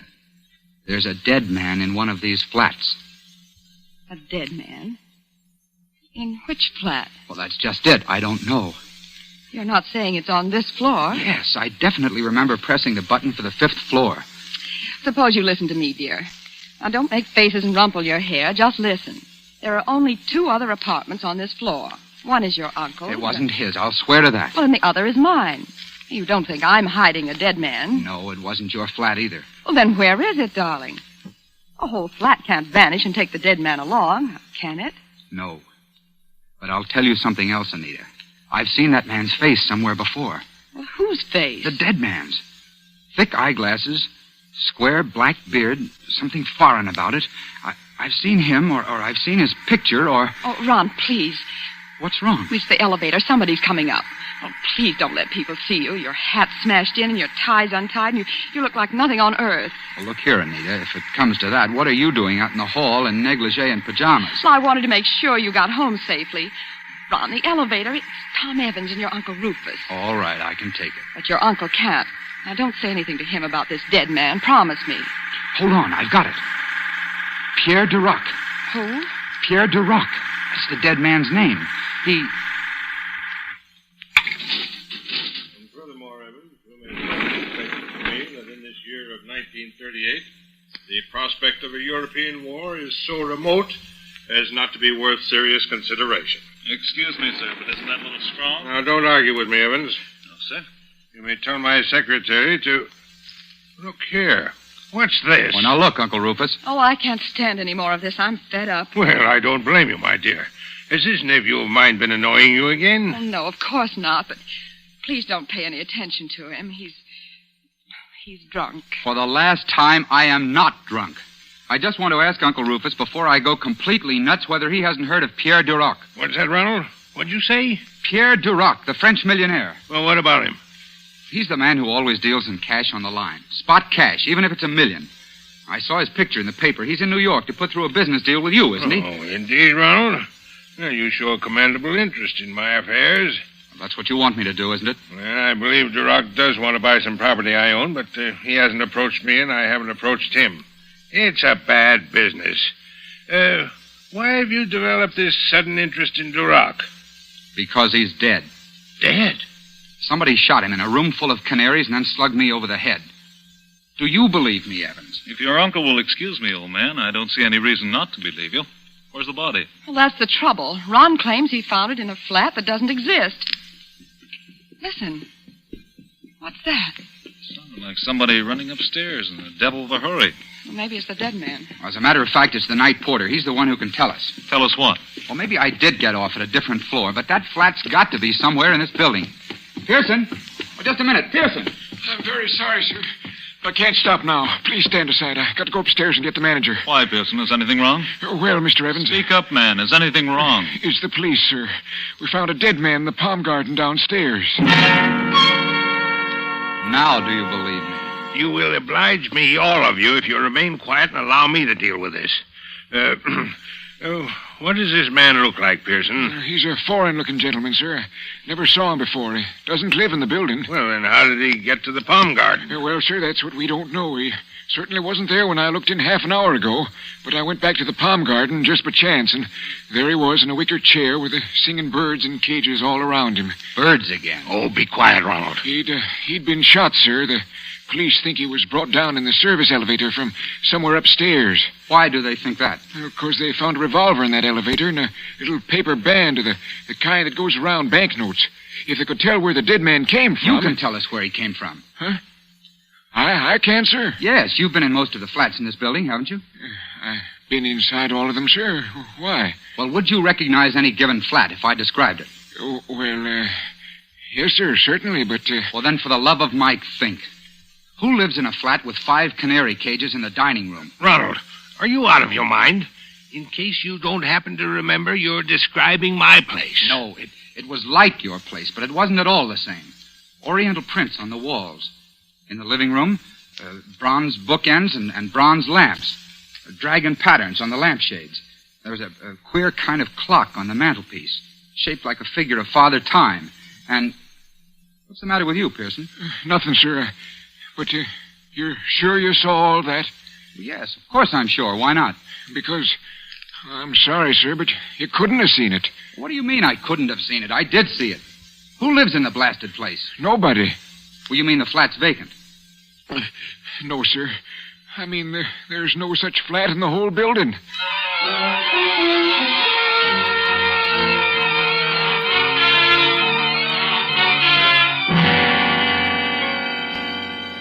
And that's the position I was in when the police took us down to that palm garden to see the body. I never did like the palm garden much. It's a big, dimly lighted hollow of a place. with bird cages beside the palms and an artificial goldfish pond in the middle. I liked it even less at 3 o'clock in the morning with a dead man looking at me from his chair. They sent us in one at a time. I was first to see the homicide squad officer. And there was Inspector Braddock, a big sleepy-looking hulk with a hat like a pirate, sitting on a bench throwing pebbles at that pond. Back would go his arm and a pebble would hit the water. Back would go his arm and a pebble would hit the water. And that's all you've got to tell me, Mr. Dunham? Yeah, that's all, Inspector. It happens to be true. Oh, I believe you. After all, son, we've got corroboration. Corroboration from whom? From your other girlfriend, Fifi Latour. But Fifi's not here. She ran out of here as soon as Duroc's body fell through that door. Yes, but she didn't run far. A cop wondered why she was running and brought her back. Where's Fifi now? In that room there, talking to your official girlfriend. Oh, that's fine. That's beautiful. The one thing I didn't tell Anita. Why don't you wake up? Wake up? How? This isn't post office any longer. It's murder. And one of that gang out there shot Pierre Duroc. Are you serious? Serious. Sure, I'm serious. This is as clever and slick and mean a trick as ever went on the blotter. Pierre Duroc was one of the goats. You were the other. This uncle of yours is a fairly important guy, isn't he? Wait a minute. Just exactly what are you saying about the old boy? I'm saying he gets lots of publicity. This hobby of his, keeping dicky birds, must be pretty well known. Yes, I suppose so. All right. So if Duroc came to visit your uncle tonight... You say if Duroc came to visit my uncle. What you're forgetting, son, is that Duroc's an important man, too. He's a visiting foreigner, capital letters, and the department's got to keep an eye on him. Duroc did go to visit your uncle tonight, and he was carrying $20,000 in cash. What are you intimating? Murder. Inspector Braddock. Yes, Sergeant? That crowd out there is raising Cain, especially the old man and the French gal. Shall I let him in? Yeah, you can let him in now. No, more than an hour. Sitting in an anteroom without even hearing why we're here. I tell you, that Evans is intolerable. It's all right, sir. They probably know what they're doing. You think so, my friend? But I still don't know why I'm here. How very interesting, Miss Latour. Such extreme absent-mindedness. Well, perhaps Ron could tell you why you're here. Oh, listen, Anita, I can explain everything. Can you explain the disappearing apartment? Well, that's better. I'd like, if you don't mind, to have a little quiet here. Now, which one of you is Mr. Rufus Denham? I am Rufus Denham, sir. Rufus Denham of Denham and Company. Can there be any doubt whatever about that? No, but I thought I'd ask. I was just telling your nephew, Mr. Denham, that Pierre Duroc came here tonight to see you. To see me, Inspector? That's right. I can only characterize that statement, sir, as a flat and downright lie. I've never met that man. I didn't say you met him. I said he came here to see you. Duroc wanted to buy some property from you, didn't he? Well, I suppose he did. And Duroc always paid spot cash, didn't he? Yes, I believe so. Just one more question. I imagine you've got a secretary. Yes, naturally I've got a secretary. Miss Helen Gardner. What about her? Somebody, posing as your secretary, telephoned Duroc at the Metropolis Hotel and spoke to him in very good French. Well, Inspector, don't stop there. Go on. This person, pretending to represent Rufus Denham, asked Duroc to come here with the money and said they could settle the deal immediately. Don't you see the trick now? Don't you see Duroc was lured into a dummy apartment? A dummy apartment? What does this man mean? I'll tell you. All the flats are furnished exactly alike except for personal things. Pictures, books, lampshades, ornaments. Is that correct? Yes, of course it is. The murderer didn't dare use Rufus Denham's real flat. But the murderer could always decorate an imitation flat so that Pierre Duroc would be deceived when he saw... 5 canary birds. That's it, son. But what was the idea? A very neat swindle. Look at Duroc's body now. Oh, I can't look at it. Look at his thick glasses. Well, the man was half blind. This so-called secretary, disguised, would meet Duroc in an imitation flat. Duroc would hand over the money and get forged title deeds in return. When Duroc had gone, the flat could be put right again and no evidence left. But, something went wrong, That's right. Something went wrong. Duroc suspected. And had to be killed. Right again. Inspector Braddock, who is the murderer? Can't you guess? Green Gnome. I think I know how it all happened. Do you, Miss Latour? Oh, it's very smart of you. This poor Ronald of mine, he is at a bachelor party. They do not think that he will be home until daylight. But he get reformed and come home early. He blundered straight into that flat in time to interrupt. In time to interrupt the murder, yes. Afterwards, when you were supposed to run away... But I did run away. Sure, Miss Latour, I'm admitting you did. Then why do you look at me as though I didn't? Afterwards, as I was saying, the murderer had to hit Ronald Denham over the head and drag him out in the hall. Durock's body was brought down here along with the canary cages that had been borrowed from here, and the dummy flat was set right again. Just one moment, Inspector Raddock. I'm not disputing anything you say, but... Well, sir, what's on your mind? The murderer. What about the murderer? Well, all this. Wouldn't it have been much too heavy a job for a woman? Who said the murderer was a woman? Well, didn't you? I don't think I did. I said the murderer was somebody who planned a swindle. And you still don't see it, any of you, because you can't find the dummy flat. Well, no, and I can't find it myself. That's one question you've got to answer here and now. Where in Satan's name did I go? Whose flat was I in? Your own. My own? Naturally. If you'd been cold sober, you might have made a mistake. But your instinct brought you home to your own flat. And the only possible murderer is the man who shares that flat with you. The man who thought you'd be away until daylight. The man who knows enough about Denham's business affairs to plan this swindle against Durock. Look out, Inspector Braddock. Grab him, Sergeant. Thomas Evans, I arrest you for the murder of Pierre Durock. Good Lord. Evans.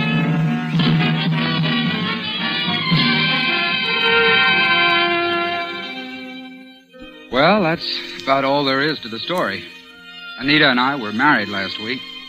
She's a wonderful girl. I tried to talk her into our staying on in my old flat, but she said she just had to have an apartment which didn't have such a habit of disappearing. But we're very happy. We agree about everything, don't we, dear? Oh, practically everything, darling. But I still don't think it was cute of Fifi to send up 3 dozen canaries for a wedding present.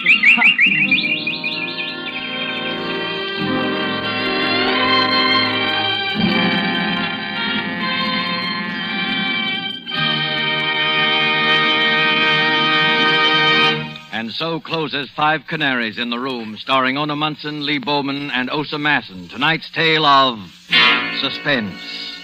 This is your narrator, the Man in Black, who conveys to you Columbia's invitation to spend this half hour in suspense with us again next Tuesday, when our suspense play will be Last Night by Cornell Woolrich, and will star more of your Hollywood favorites. The producer of these broadcasts is William Spear, who, with Ted Bliss, the director, Lud Gluskin and Lucian Marwick, conductor and composer, and John Dickson Carr, the author, collaborated on tonight's Suspense. This is CBS, the Columbia Broadcasting System.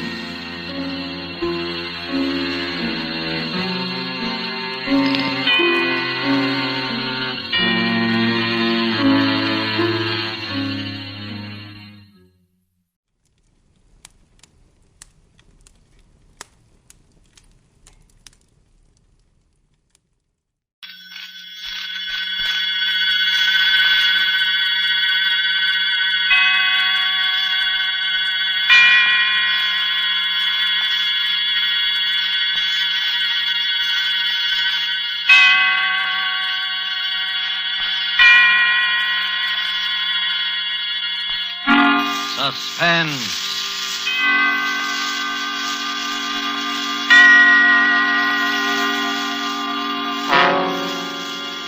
This is the Man in Black, here again to introduce Columbia's program, Suspense. Heading our Hollywood cast is a young lady known simply as Margo, whose talent for the art of suspense has been heard before on this series. Tonight, Margo, using the name of Jacqueline Blaine, tells of strange happenings on a Jude ranch, including the hurried and unexplained departure of an important guest. Appearing with Margo is Mr. Kent Smith, a newcomer to our microphone, as Gil Blaine, a young man forced by unrelenting circumstances into many odd and mysterious actions. Margo will soon be seen in Behind the Rising Sun, and Ken Smith is currently appearing in This Land Is Mine, both RKO radio productions. The story by Cornell Woolrich called Last Night is tonight's tale of suspense. If you have been with us on these Tuesday nights, you will know that suspense is compounded of mystery and suspicion and dangerous adventure. In this series are tales calculated to intrigue you, stir your nerves, to offer you a precarious situation and then withhold the solution until the last possible moment. And so it is with the last night and the performances of Margo and Kent Smith. We again hope to keep you in suspense.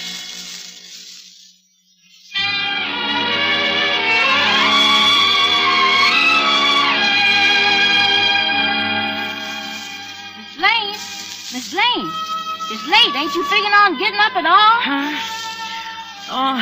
Oh, yes. I'll be down in a minute, Leona. Go away now. I lay there looking up at the ceiling. Strange, I hadn't slept well last night. All night I had tossed and turned. Worry. That's what it was. Worry. The weekend was over, and Gil and I hadn't raised the $2,500. We were right back where we started from. Stuck here in the Hudson Valley with our dude ranch that wasn't paying expenses, and the debts piling up like new snow. That was Gil in the shower. I lay still and listened to the hiss of the water. Poor Gil. It had been a tough weekend for him. Trying to be nice to Mr. Burroughs, neglecting the other guests to play up to him, flattering him, agreeing with everything he said. What was the use? I knew he'd never lend us the money. I knew it from the first. I never even wanted to invite him and his secretary up, but Gil had pinned his hopes on it. He'd worked so hard. Worked. Funny word to apply to it. Maybe if Gil had done some real work now and then instead... Morning, Jackie. Morning. Well, how did you make out? How did you make out with Mr. Burroughs? Gil, I'm talking to you. Is he still here? Who? Mr. Burroughs. Oh, no, he left. Well, I'm glad I didn't have to say goodbye to him. I got pretty tired of being nice to him, didn't you? Yeah. Took the 8 o'clock train? 8 o'clock. He took the milk train. The milk train? How do you know? Well, I drove him to the station. That's how I know. Well, what were you doing up at that hour? Well, I hadn't come to bed yet, that's all. But what got into him? The milk train, why, that hits here about 4:30 in the morning, doesn't it? About? Well, I can't get it into my head why they should bolt off like that. He went alone. His secretary's still here. You mean he left without Marsh? Yeah, Marsh was up in his room sleeping at the time. I guess Burroughs didn't want to wait for him. He went off and left his secretary behind? Well, now, that's the strangest thing I ever heard of. Why did he bring him in the first place? You had a row with him, Gil. He turned you down and you let it get the best of you. I did not. That's why he suddenly decided to leave like that. I did not, I tell you. Why should I say I didn't if I did? Oh, I don't know. Everything is so mixed up. Gil, dear, want to toss me my dressing gown? It's on the chair there.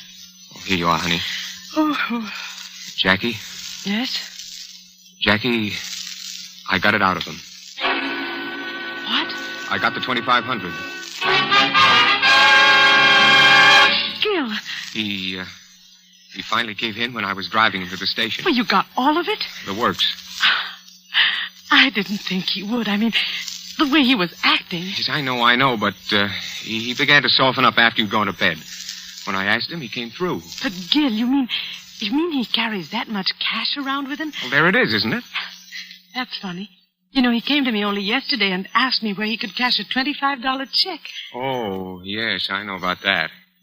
I cashed it for him. But the $2,500? Well, he had that all ready for deposit when he got back to town Monday. Couldn't get it to the bank on time on Friday. Oh. He didn't want to touch it, but when I told him I'd rather have cash than the check, well, he just went the whole way and accommodated me. Well, if there wasn't any friction, why did he leave at such an unearthly hour? I don't know. But, Gil... And I don't care. Oh, look, baby. We got the money. Let's just be thankful. Well, of course I'm thankful. It's just that... Miss Blaine? Miss Blaine? Yes, Leona. Well, just about to give you two up.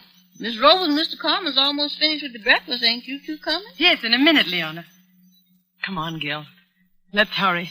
It's hard enough to get paying guests without neglecting the ones we have. Well, I done fixed up Mr. Burroughs' room while I was waiting for you. Mr. Burroughs' room, but... You didn't have to bother. He won't be using it anymore.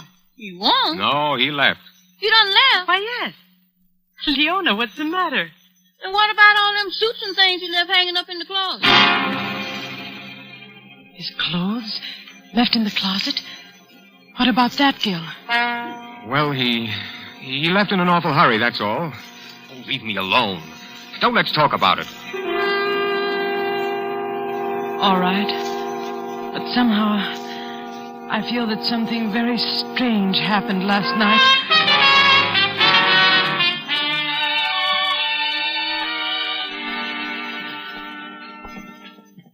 That's what happened, Mr. Wills. I told him I wouldn't take any more stuff from him.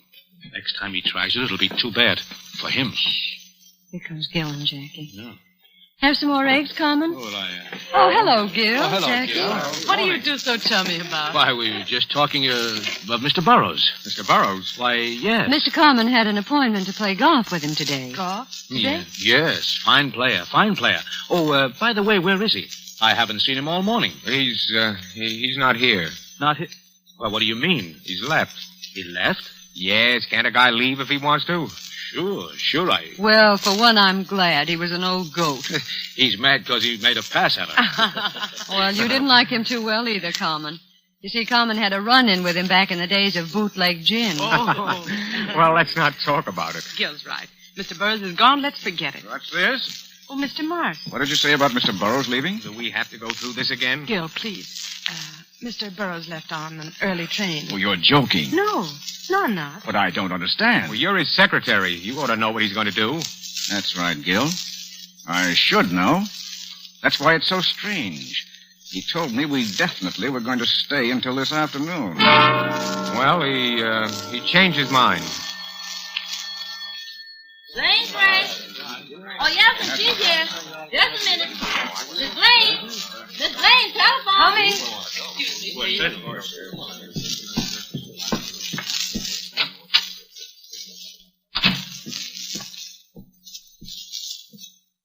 Hello. Mrs. Blaine? Yes? This is Mrs. Burroughs. Oh, how do you do? We were awfully sorry you couldn't come out with Mr. Burroughs for the weekend. I'm sure you'd have I think it enjoyed was most inconsiderate of Homer not to let me know he was staying over an additional day. And you can tell him so for me. I think the least he could have done was phone me or send a wire. Mrs. I Burroughs. don't doubt he finds it attractive up there. Mrs. Burroughs, wait a minute. He isn't here anymore. He did leave early this morning. Early this morning? What do you mean? Well, he took an early train. He should have been in at, now let me see. At 8:30 this morning. 8:30? Well, then where is he? Why hasn't he come? Well, maybe he went directly to his office. Oh, no, I called his office. They haven't heard from him. You see, that's why I'm calling you. Oh, I don't understand all this. It does seem that Marsh would at least get in touch with Marsh? me. Well, Marsh is still here, Mrs. Burroughs. Marsh is still there? Yes. He went off without Marsh? Oh, now I know there's something wrong. Why, he's never done that before. Please, Mrs. Burroughs, I'm sure there's nothing wrong. He's just, well, I'd better let you talk to Marsh. Well, yes, please get him.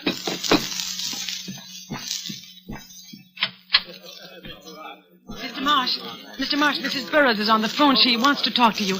Better take the extension in the front room. All right. She's very upset. We have to calm her. Hello, Mrs. Burroughs. Marsh is coming. Oh, something's wrong. I know it. Hello, Mrs. Burroughs. Oh, Marsh, is that you? Yes? Marsh, did you know Mr. Burroughs was going to leave? No, he didn't say anything to me. Well, Mrs. Blaine says he's left. Should have been here, and he isn't. Well, I don't... He probably was just delayed. Oh, no. Something's happened. Charles, Marsh, he had that important package in his inside pocket. He did? Yes. Oh, I don't know what to do. Shall I call the police? The police? Well, that's not necessary. Mrs. Blaine's right. Let me take care of it. I'll wait a few hours, and if he hasn't shown up by then... All right. Do what you think best. Hello? She hung up, Mrs. Blaine. Important package. The $2,500. The $2,500 Gil got. Oh, Gil.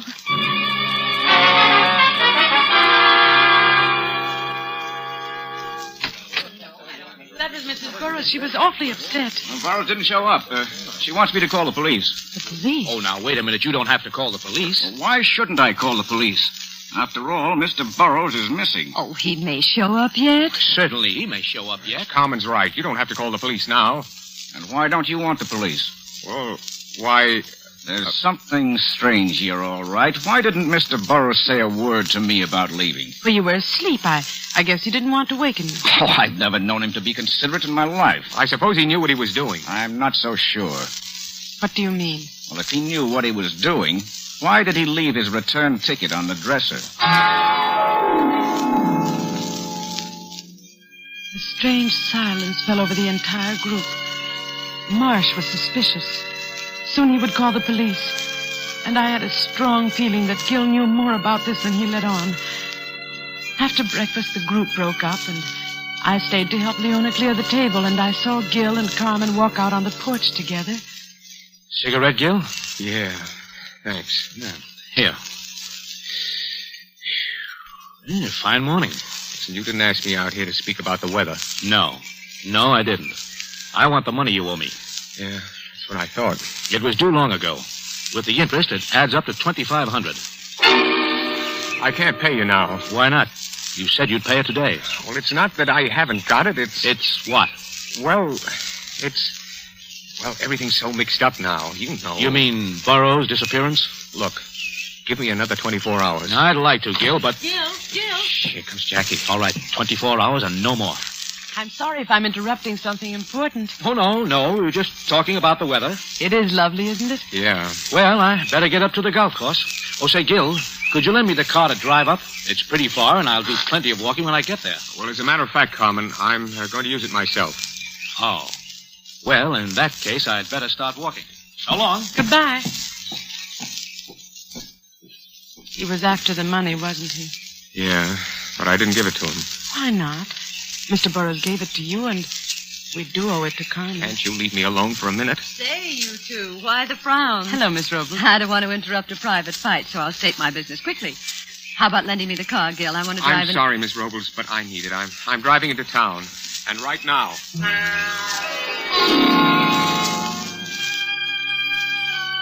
Gil drove off.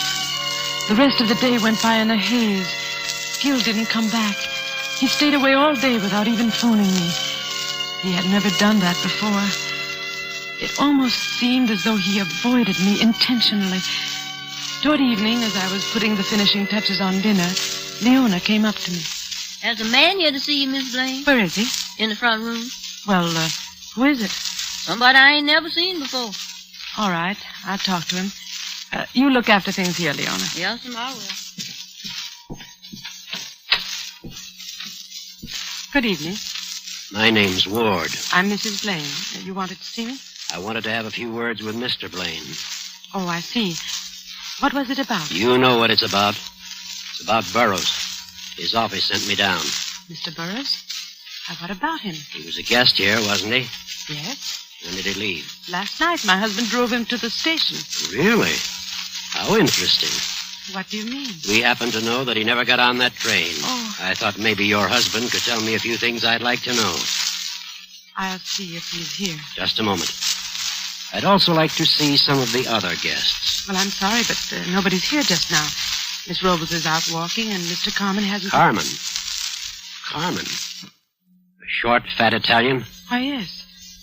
How did you know? Mr. Burroughs always ran into him before. Now I'd like to see your husband. Please sit down. I'll see if I can find him. Thank you.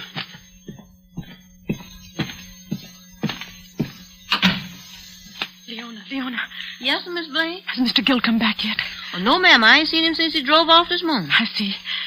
Well, tell the gentleman to wait. I'm going out on the veranda.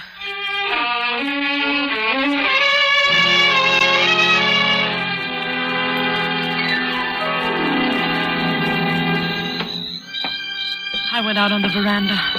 Up and down the length of the porch and back again I walked, my eyes glued to the dark highway that ran past the house, hoping against hope that Gil would show up before the detective came looking for me. Gil had the $2,500 on him, Burroughs' cash, that important package Mrs. Burroughs spoke of to Marsh. I had to see Gil first, and suddenly I saw a car speeding down the road. Gil's car. I could tell by the one dim headlight. It tore through the dark at top speed. Then swerved through our gate and into the garage.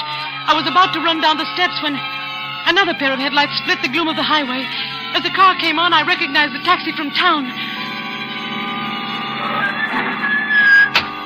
A figure climbed out quickly. Gil! Jackie, did you see the car? Our car? Yes, Gil. It went toward the garage. Who was driving it? Well, I couldn't see. What is it, Gil? Are you in... No time to talk. No time to talk. Where are you going? The garage. I'm coming with you. The doors are closed.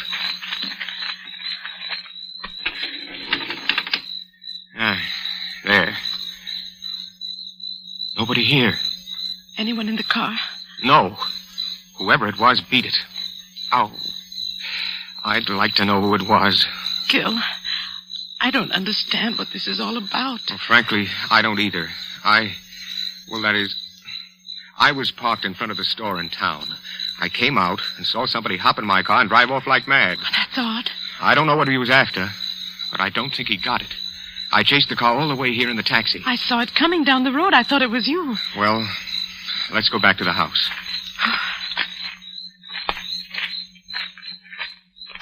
Gil. Yes?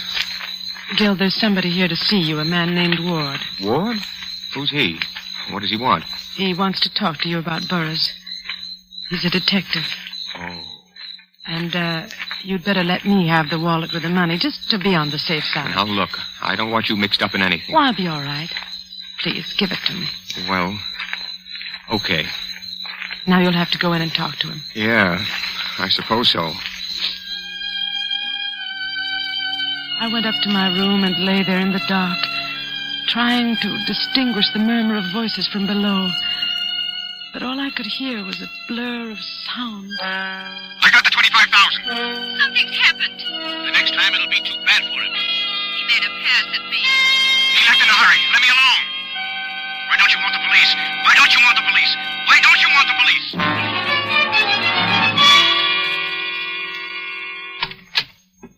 Jackie, you awake? Yes. Here, sit down, Gil. You look tired. Yeah, I am. Very. What did Ward say? Not much, but I know he's suspicious. He's going to stay tonight. Oh. Well, let's get to bed. I'm tired.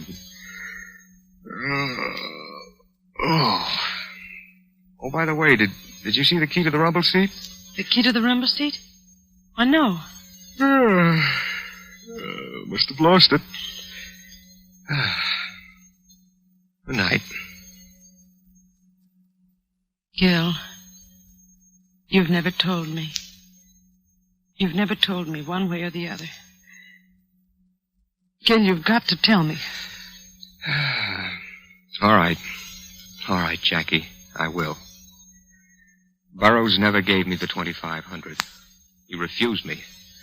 We quarreled, and I was mad. I suppose he was afraid of me, afraid of what I might do to him. Anyway, that's why he left so suddenly. Made me drive him to the station. Did you see him get on the train? No, I left him at the station. Left my car there and walked down the street. I was sore. I had to think. I heard the train come and go. And when I went back, Burroughs was gone. I got in the car and drove home. And the 2,500? Well, I lied when he said he had that cash. Then where did you get it? Remember the $25 check I cashed for him? Yes? I added 2 zeros after the 25. Oh, Gil. I wrote in the word 100. There was a space for it made to order. Then I cashed it. Gil. Oh, I know I'm low, Jackie, but I didn't kill him. I didn't. Then what became of him? Where is he? I don't know. I wish I did. What's that? Somebody's out there. Whoever it is trying to open the garage door. I can't see who it is. It's not a woman. Not Miss Robles. I can see that much. It could be Carmen.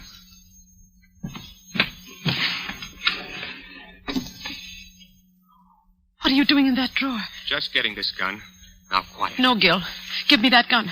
You can't shoot anybody in the dark like that. Please, Jackie. I'm going to turn on the lights. Don't, Jackie. Yes, Gil. Oh, he's running away. Gone. Who was it? I couldn't see. Could you? No, Gil. Well, now it just means waiting until the next time. Oh, Jackie, what am I going to do? I don't know, dear, but we'll get out of it somehow. How? I'm all mixed up. There's one clear thing. Somebody is awfully interested in that car.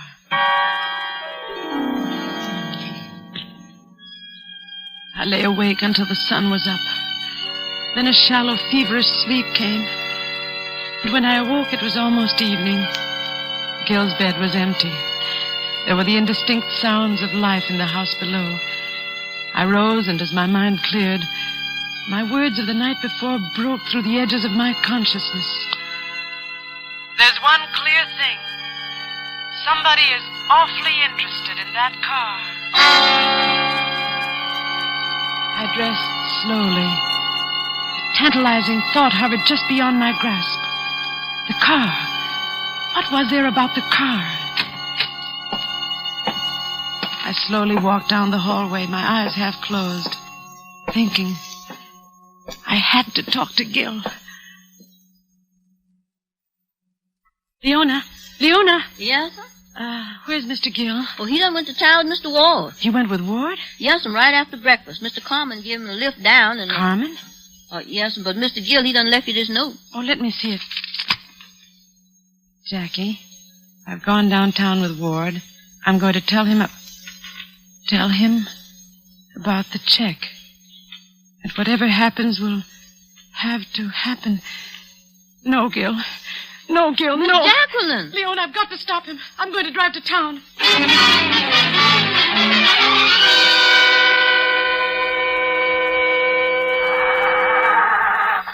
I've got to get there before Gil. Mrs. Blaine.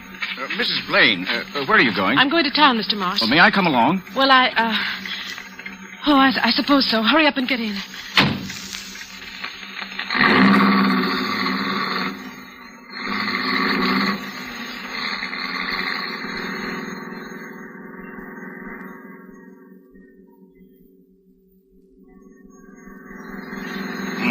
Getting dark. Yes. I hope you don't mind me driving so fast. I'm in a terrible hurry. No. Pull down the next side road. What? I said pull down the next side road. A gun? Yes, a gun. Now do as I say. There's something in this car I want. I won't. I must get to Gil. Let go of that wheel. Let go of that wheel. I said there's something here I want. There's a car coming. Let go. Look out! Ah! Ah! I tried to move. Miraculously, we were alive. The other car had careened beyond us up the road. I saw that the side was smashed in. Then I heard Marshall's voice. I ought to kill you for this. That was a police car. Keep your mouth shut. Here he comes now. Now remember, there's a gun pointing at your back. Hey, you maniacs. What's the idea? You trying to kill somebody? Oh, sorry, officer. We had a little trouble with the steering wheel. Well, you won't have any more trouble with it. This is the end of your license. Oh, see here, officer. I'm in a terrible hurry. If you let me drive to the station... Wait a minute, buddy. Let's have your names. What's yours? Come on. Marsh. Charles Marsh. Charles Marsh. What's yours, lady? Mrs. Gilbert Blaine. Yeah. And yours? Well, come on. What's yours? What's your name? Who are you talking to? That guy in the rumble seat. The rumble seat? Mr. Burroughs. Oh, it's Burroughs, is it? Well, why don't you say so? Hey, what are you, a wise guy sitting there like a mummy? Come on, answer me, will you? Hey, wait a minute. This guy's dead.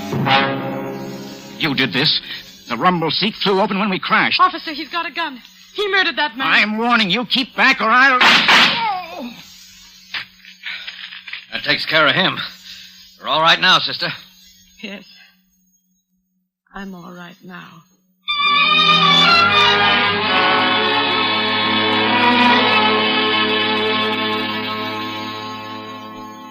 Well, that job's finished. Nothing left for me to do but go back to town. So it was Marsh after all. Yeah. I don't understand why. He was contemplating a change from secretary to husband. Naturally, with Mr. Burroughs dead, Mrs. Burroughs would inherit all the money. I see. Marsh followed Gil and Mr. Burroughs that night to the station. When Gil was gone, he killed Burroughs. stuffing him into the rumble seat, locked it, and kept the key. Well, the thing I don't understand is why Marsh kept fiddling with the car. What was it that he wanted? Seems to me he was in the clear if he left well enough alone. Uh-huh. That's what tripped him up. Remember when he talked to Mrs. Burroughs on the phone? They said something about an important package. Well, yes. I assumed it to be the 2,500 Gil told me about. But of course it wasn't. There was a package of letters that Mr. Burroughs had gotten hold of. I get it. Those letters were written by Marsh to Mrs. Burroughs. Right. And they would incriminate him. He found out about them after the murder. Right again. Oh. He had to get them to make it perfect. Well, I guess I'll shove off. So long, and thanks. Oh, by the way, you may want to deposit, say $2,500 to Mr. Burroughs' account. Yeah, I see what you mean. Thanks. Goodbye. Bye. Jackie? Yes? Our debts, there's still $2,500 that have to come from somewhere. Mm-hmm. We went a long way around to get right back where we started from. We come through all that trouble and end up broke. Yes, darling. That's the way it ends.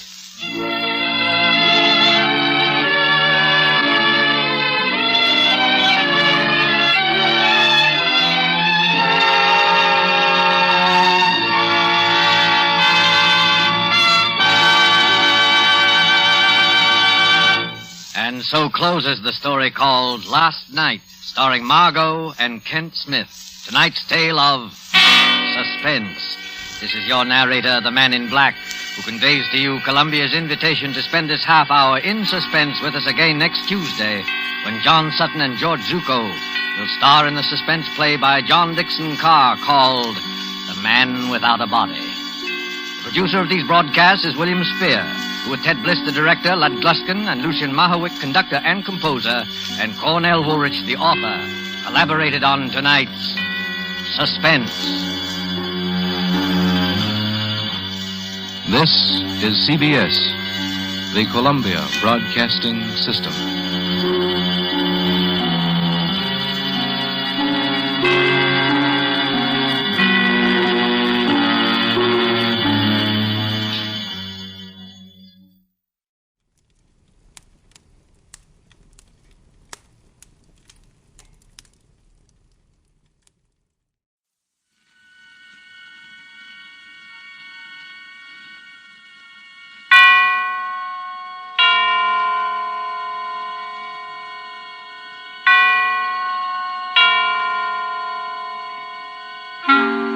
Suspense.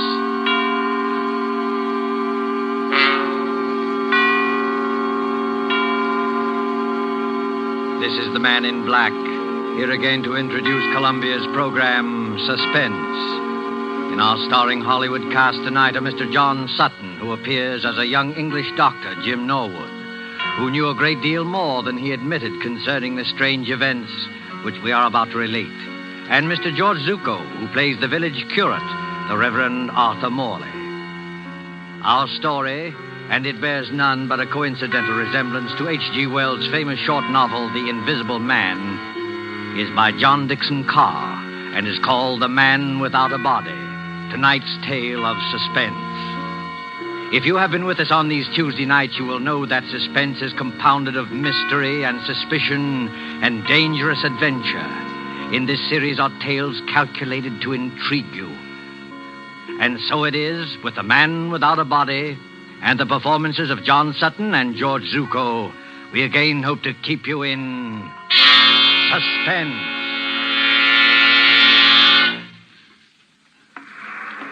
A lonely beach of low white sand hills edged by the surf of the North Sea. And back from the beach, drowsing as it has drowsed for 10 centuries, lies the village of Aldbridge in Suffolk. There is the seawall, now defaced by air raid shelters. And there are the rolling grain fields, the thatched white cottages, the spire of St. Luke's Church above the oak trees.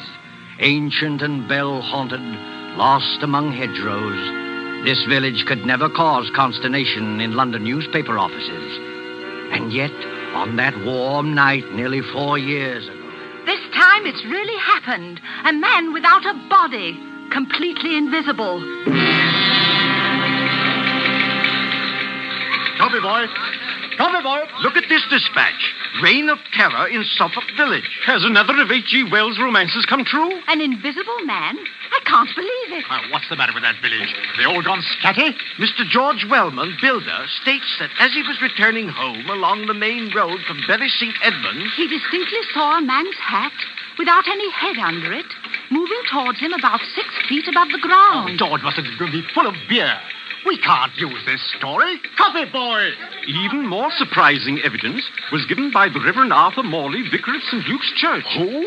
The parson? You don't think he was full of beer? One question above all agitates the village. Who is Professor Ansmith? Who is this elderly American, said to be an inventor, who has settled at Aldridge and leased a part of the house belonging to the local doctor? Out of some terrifying workshop, to strike like a maniac, where least expected, has there at last emerged... A real invisible man? The Church of St. Luke, Aldridge, on that same Sunday evening. The evening service is over now, though an echo of bells still lingers. In the vestry at the rear of the church, where white surplices hang like ghosts, the Reverend Arthur Morley sits with his daughter Janice. It is a stone room of painted windows, now many-colored in the sunset. And here, as the drowsy summer light turns to dusk... Janice, I don't believe it. I know, Father. I saw it with my own eyes, yet I don't believe it. You don't think we were dreaming, do you? No, Father. We weren't dreaming. If this goes on, the whole village will be in a frenzy. But what can I do? We could go to Professor Ansmith and ask him straight out. Ask him whether he's responsible for these... Yes. I wonder, Janice. The man isn't hurting anybody, you know. You couldn't ask for a quieter person or a better neighbor. And yet... What's that? Father, you are upset. It's only Mr. Emmett coming down from the belfry. Emmett? Oh, yes, of course. Is that you, Mr. Emmett? It's me, all right, sir. And very much in the flesh. Did you think I was the invisible man? Mr. Emmett, I forbid you to mention that subject. Very good, sir. But there's others, begging your pardon, that do mention it. Oh, yes, forgive me. I spoke too sharply. Oh, that's all right, sir. No harm done, no bones broken. Mind you not that I hold with this talk about invisible men. It ain't natural, I say. It ain't hardly Christian. I'm a greengrocer by trade, and I believe in what I can weigh and feel and... What's the matter, Mr. Emmett? Is anything wrong? Excuse me, sir. And you too, miss. Do you see anybody in this room except us? No, of course not. Why? Because I could have sworn something brushed past me just now. You're imagining things, Mr. Emmett. Yes, sir, I dare say, There's nobody hidden in the belfry tower, I hope. No, sir. I had a look-see. And what's more, there's not going to be anybody up there once I've locked the door. Now, let the blighter try and get in. Oh, please, Mr. Emmett. And you too, Father. You're talking about this invisible man as though he actually existed. There's something funny going on, miss. You can't deny that. No, none of us can deny it. And what's more, sir, it's getting pretty dark in here. Hadn't you and Miss Janice better get along to the vicarage while I lock up? No, we can't go just yet, Mr. Emmett. We're expecting Dr. Norwood. Dr. Jim Norwood, sir? What does he say about all this? Oh, you might ask him yourself, Mr. Emmett. I think that's probably him now. Come in. The vestry door's not locked. Oh, hello, Padre. Hello, Janice. I'm sorry I'm late. Hello, Jim. You seem a good deal out of breath. I am out of breath, Janice, because there's blue blazes to pay down in the village. Not more trouble. Yes, I'm afraid so. They're holding a mass meeting at the Coach and Horses, and they're ready to murder Professor Ansmith. If this invisible man cuts any more capers, we may see a real old-fashioned lynching in an English village. Now, look here, my boy. This has got to stop. I know that, Padre, but how are we going to stop it? Sit down there, Jim, across the table from me. Yes, sir. First of all, what do you know about this Professor Ansmith? Nothing, sir. Nothing at all. But you rent part of your house to him. Oh, my dear Padre, that house is twice as big as I can possibly manage. I was only too glad to get a tenant. He gave you references, I imagine? Yes, but I didn't bother to check him. He's a quiet old boy. Pays his rent on the dot. Never does anything except read and go for long walks. Are you quite sure of that, Jim? The village has war nerves, that's all. With the camouflage aerodrome in the neighborhood, they're apt to imagine anything. True, perhaps, but... That talk about dynamos humming in the old boy's room and blue lights flashing is rubbish out of a sensational film. They imagine the whole thing. Finally, this crazy story about an invisible man playing the gramophone. Why, It's not a crazy story, Jim. Janice and I saw it happen. You what? Last night, about 9:30, Janice and I were out for a walk in the lane that runs past your house. On the way, we met Willie Kendrick, and he joined us. Well, sir? Listen, Jim. On that side of the house, there's a little square room with 2 windows and no furniture except a round table and a couple of chairs. Do you know the one we mean? Yes, of course. Professor Ansmith uses it. What about the room? It wasn't quite blackout time. The windows were up, the curtains weren't drawn, and the room was brightly lighted. On the table stood an old-fashioned gramophone with a horn and a crank handle. Beside it lay a pair of white cotton gloves, like gardener's gloves. The gramophone was playing away for dear life, but there was nobody in the room. Janice thought that was a bit odd, a gramophone going full tilt with nobody there, and called my attention to it. Just then, the gramophone started to run down. We could hear the record slow and go off key. As it did so... Well, sir, go on.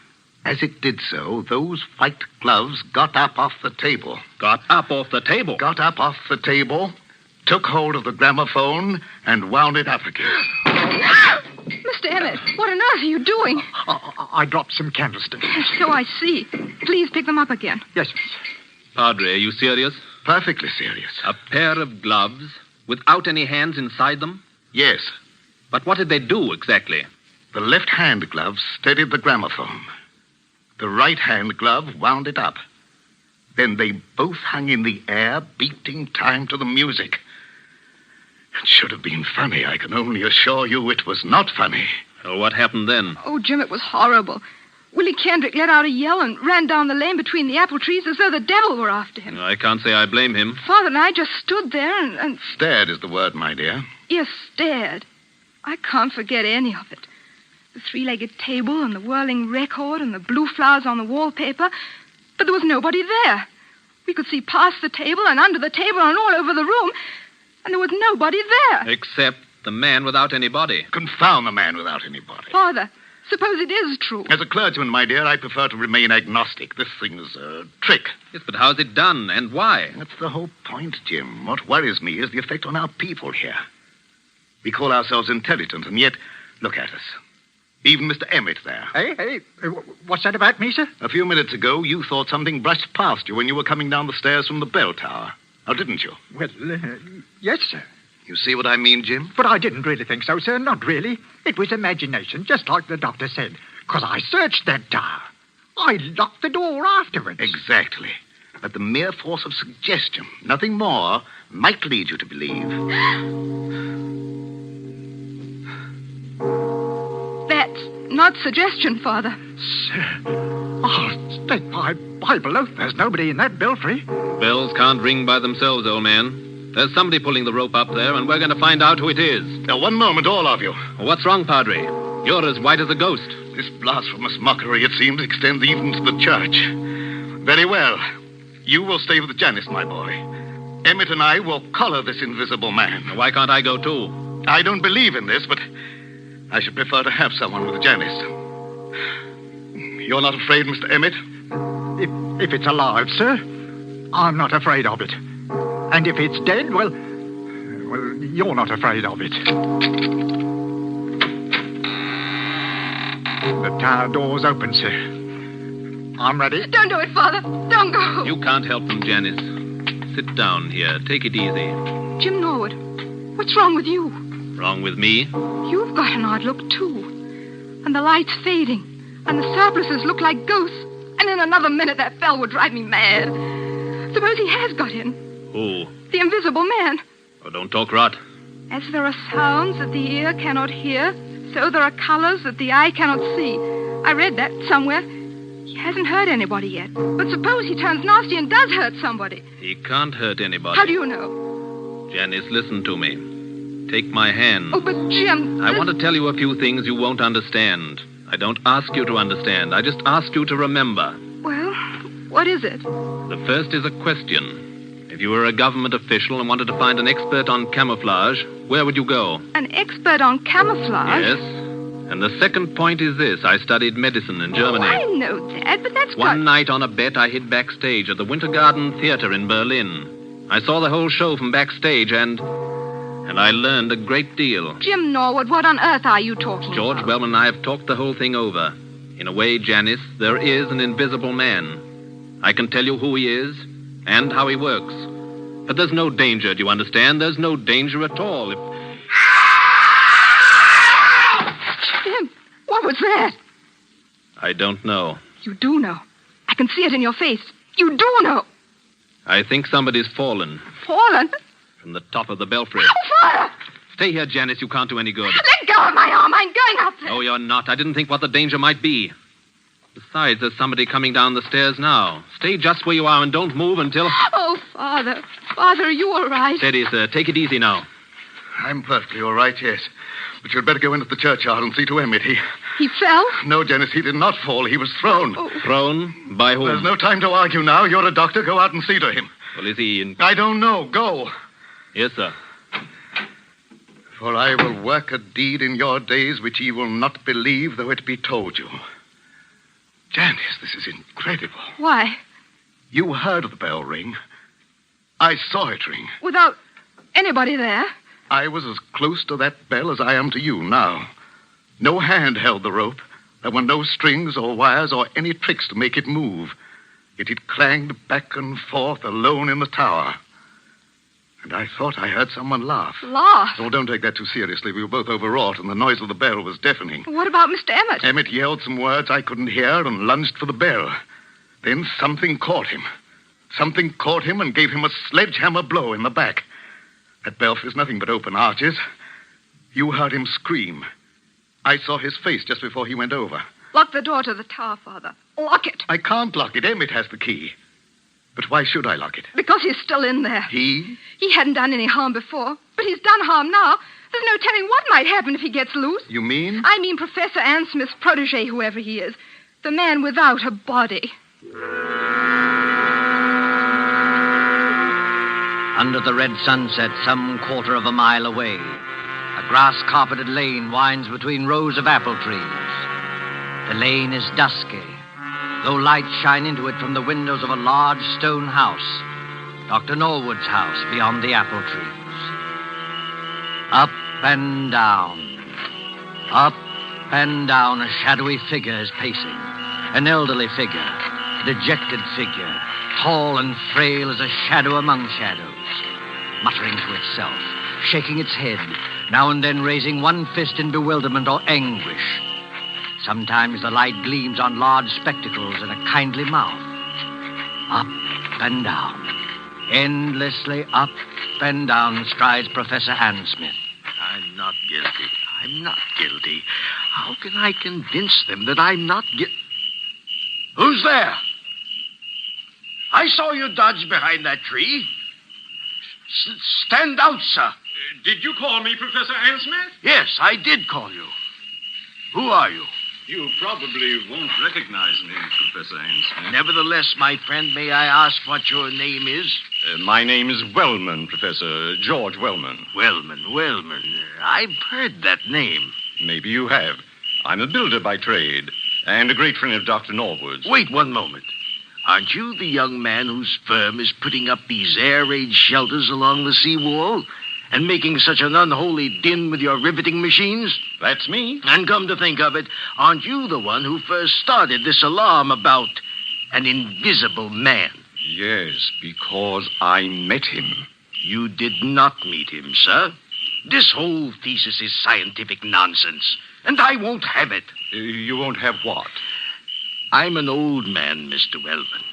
I never did anybody the least harm.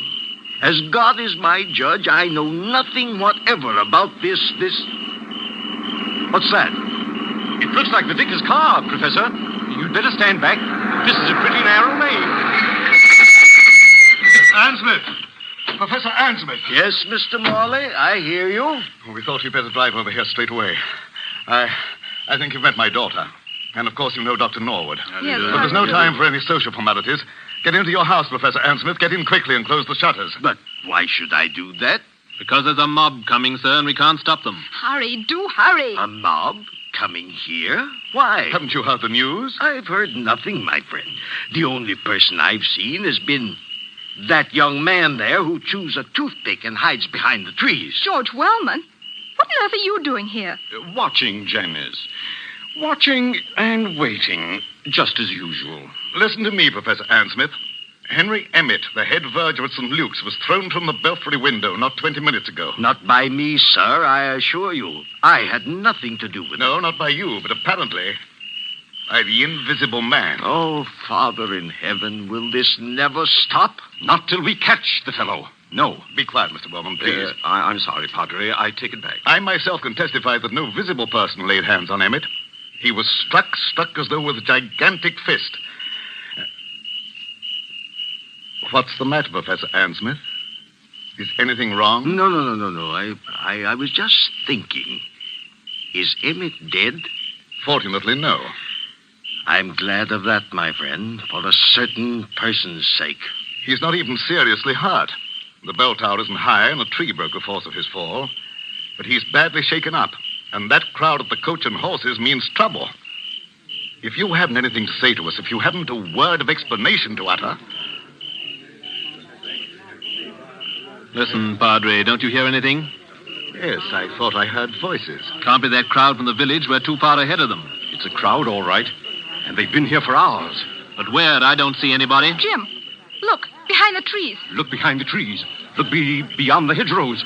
Look for any place where a watcher can hide. And may I ask what they're doing here? They're watching you, Professor Ansmith. More of your spies, you mean? You can call them anything you please. But they're getting impatient and they want a showdown. If I as much as hold my hand up like this... Don't throw stones at the windows, you fools! You're only breaking the doctor's window! Gentlemen, I can't have any more of this. Be quiet, all of you, and listen to me. Well, sir, we're listening. I'm a peaceful man. I like to live in peace with my neighbors. I have nothing to do with this so-called reign of terror. But you don't believe that, do you? No. Then I must expose a fraud. Now, don't blame me if I expose the trickster, too. I have made preparations to show you the invisible man. The man without a body. Quiet, everybody. Mr. Morley, I believe you and your daughter walked through this lane last night while I was away at the Bury St. Edmunds. I don't know about your being away, sir. My daughter and I were certainly here, yes. Good. Miss Janice Morley. Yes, Professor Ansmith. Will you look toward your right, please, at the house? What do you see? It's the same room. What room? The room with the little round table and the gramophone. It's a three-legged table, you notice. Yes, of course. But there's nobody in the room. No, nobody at all. Are conditions exactly as they were last night? Yes, except there aren't any gloves on the table. No, but the invisible man is there. Oh. A living presence, ready to act and breathe and even kill. With your permission, I shall now address him. Hello in there. Hello in there. Hello in there. If anybody answers him, Father, I'm going to scream. Quiet, Janice, quiet. Father, look. The gloves are appearing on the table. I call out to him, and I speak as follows. Hold the phonograph with your left glove. That's it. Turn the handle with your right. One turn, 2, 3, 4. That's enough. Touch the spring with your left hand. Push the record. Lower the needle with your right and...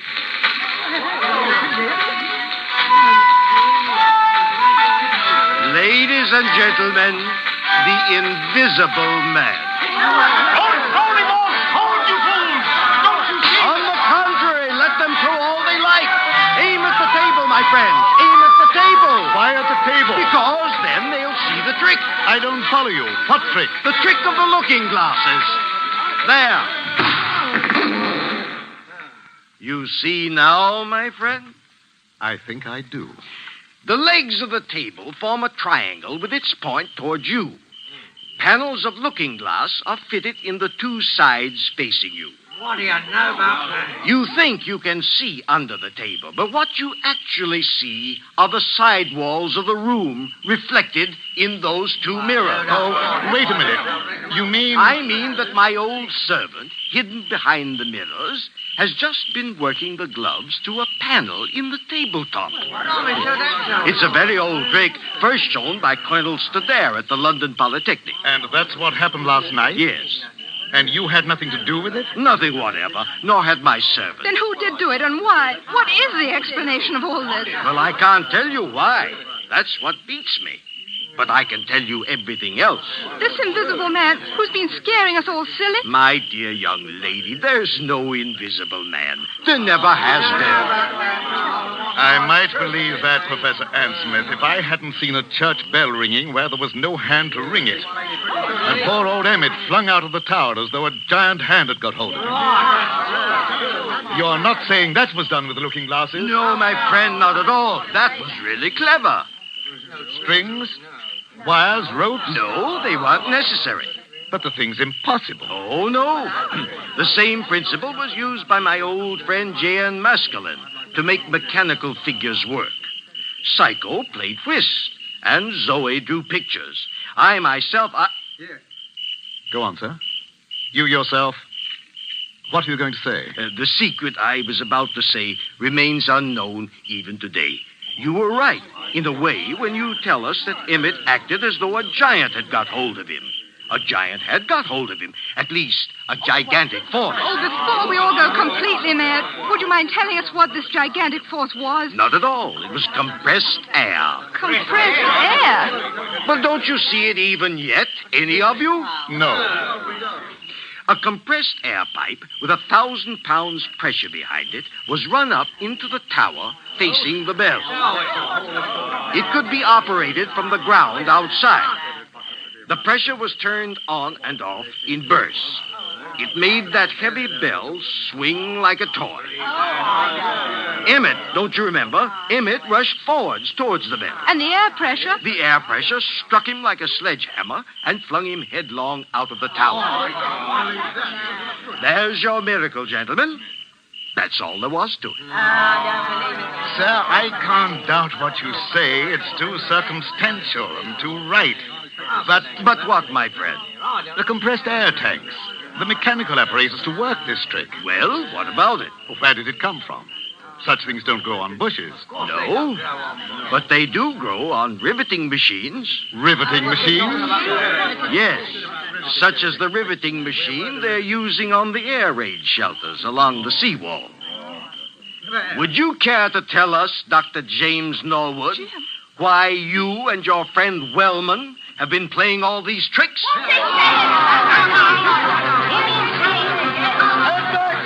All of you.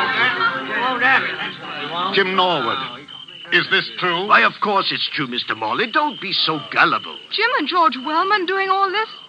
I don't believe it. Take a look at their faces, young lady. Did you ever see a guiltier-looking pair? So we look guilty, do we? Frankly, you do. We played the whole game and convinced the village there was an invisible man. Is that it? Yes. You worked the glove trick in your own house.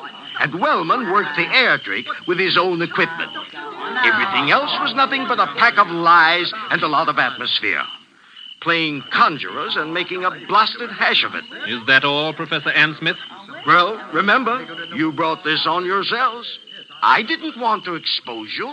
No, Professor. I bet you didn't. Easy, George. Take it easy. Jim, is this true? Before you start pitching into me, Janice, let me have my word first. Do you remember what I said to you at the church tonight? At the church? Yes, I asked you to remember something, even if you didn't understand it. All right. Can you remember what it was? Oh, Jim, please. You're only trying to evade this. Oh, I'm so confused now, I don't remember anything. All I can think of is this horrible business and what's behind it. Father can't believe his ears, and I'm not much better. We've practically idolized you. All we want you to do is answer a straight question. Jim, are these accusations true?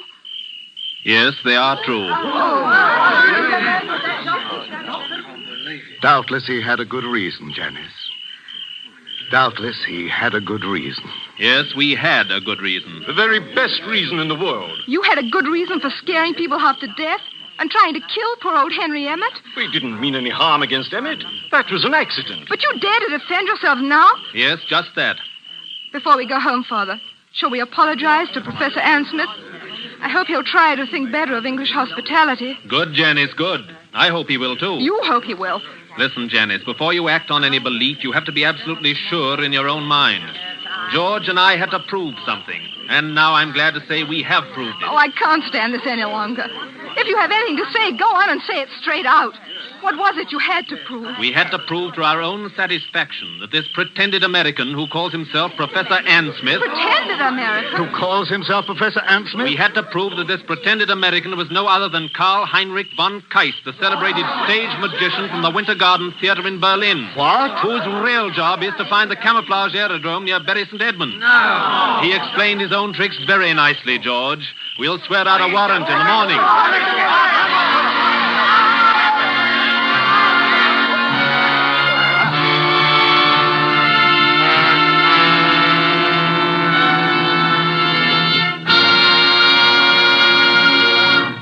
And so closes The Man Without a Body, starring John Sutton and George Zuko. Tonight's tale of Suspense. This is your narrator, the Man in Black, who conveys to you Columbia's invitation to spend this half hour in suspense with us again next Tuesday, when the distinguished actress, Miss Agnes Moorehead, will be heard in one of her many brilliant characterizations. Starring with Miss Moorehead will be Miss Ellen Drew, who as Carol Linden tells the amazing story of Uncle Henry's Rosebush. The producer of these broadcasts is William Spear, with Ted Bliss, the director, Bernard Herrmann and Lucien Mohowick, conductor and composer, and John Dickson Carr, the author, collaborated on tonight's Suspense. This is the Columbia Broadcasting System.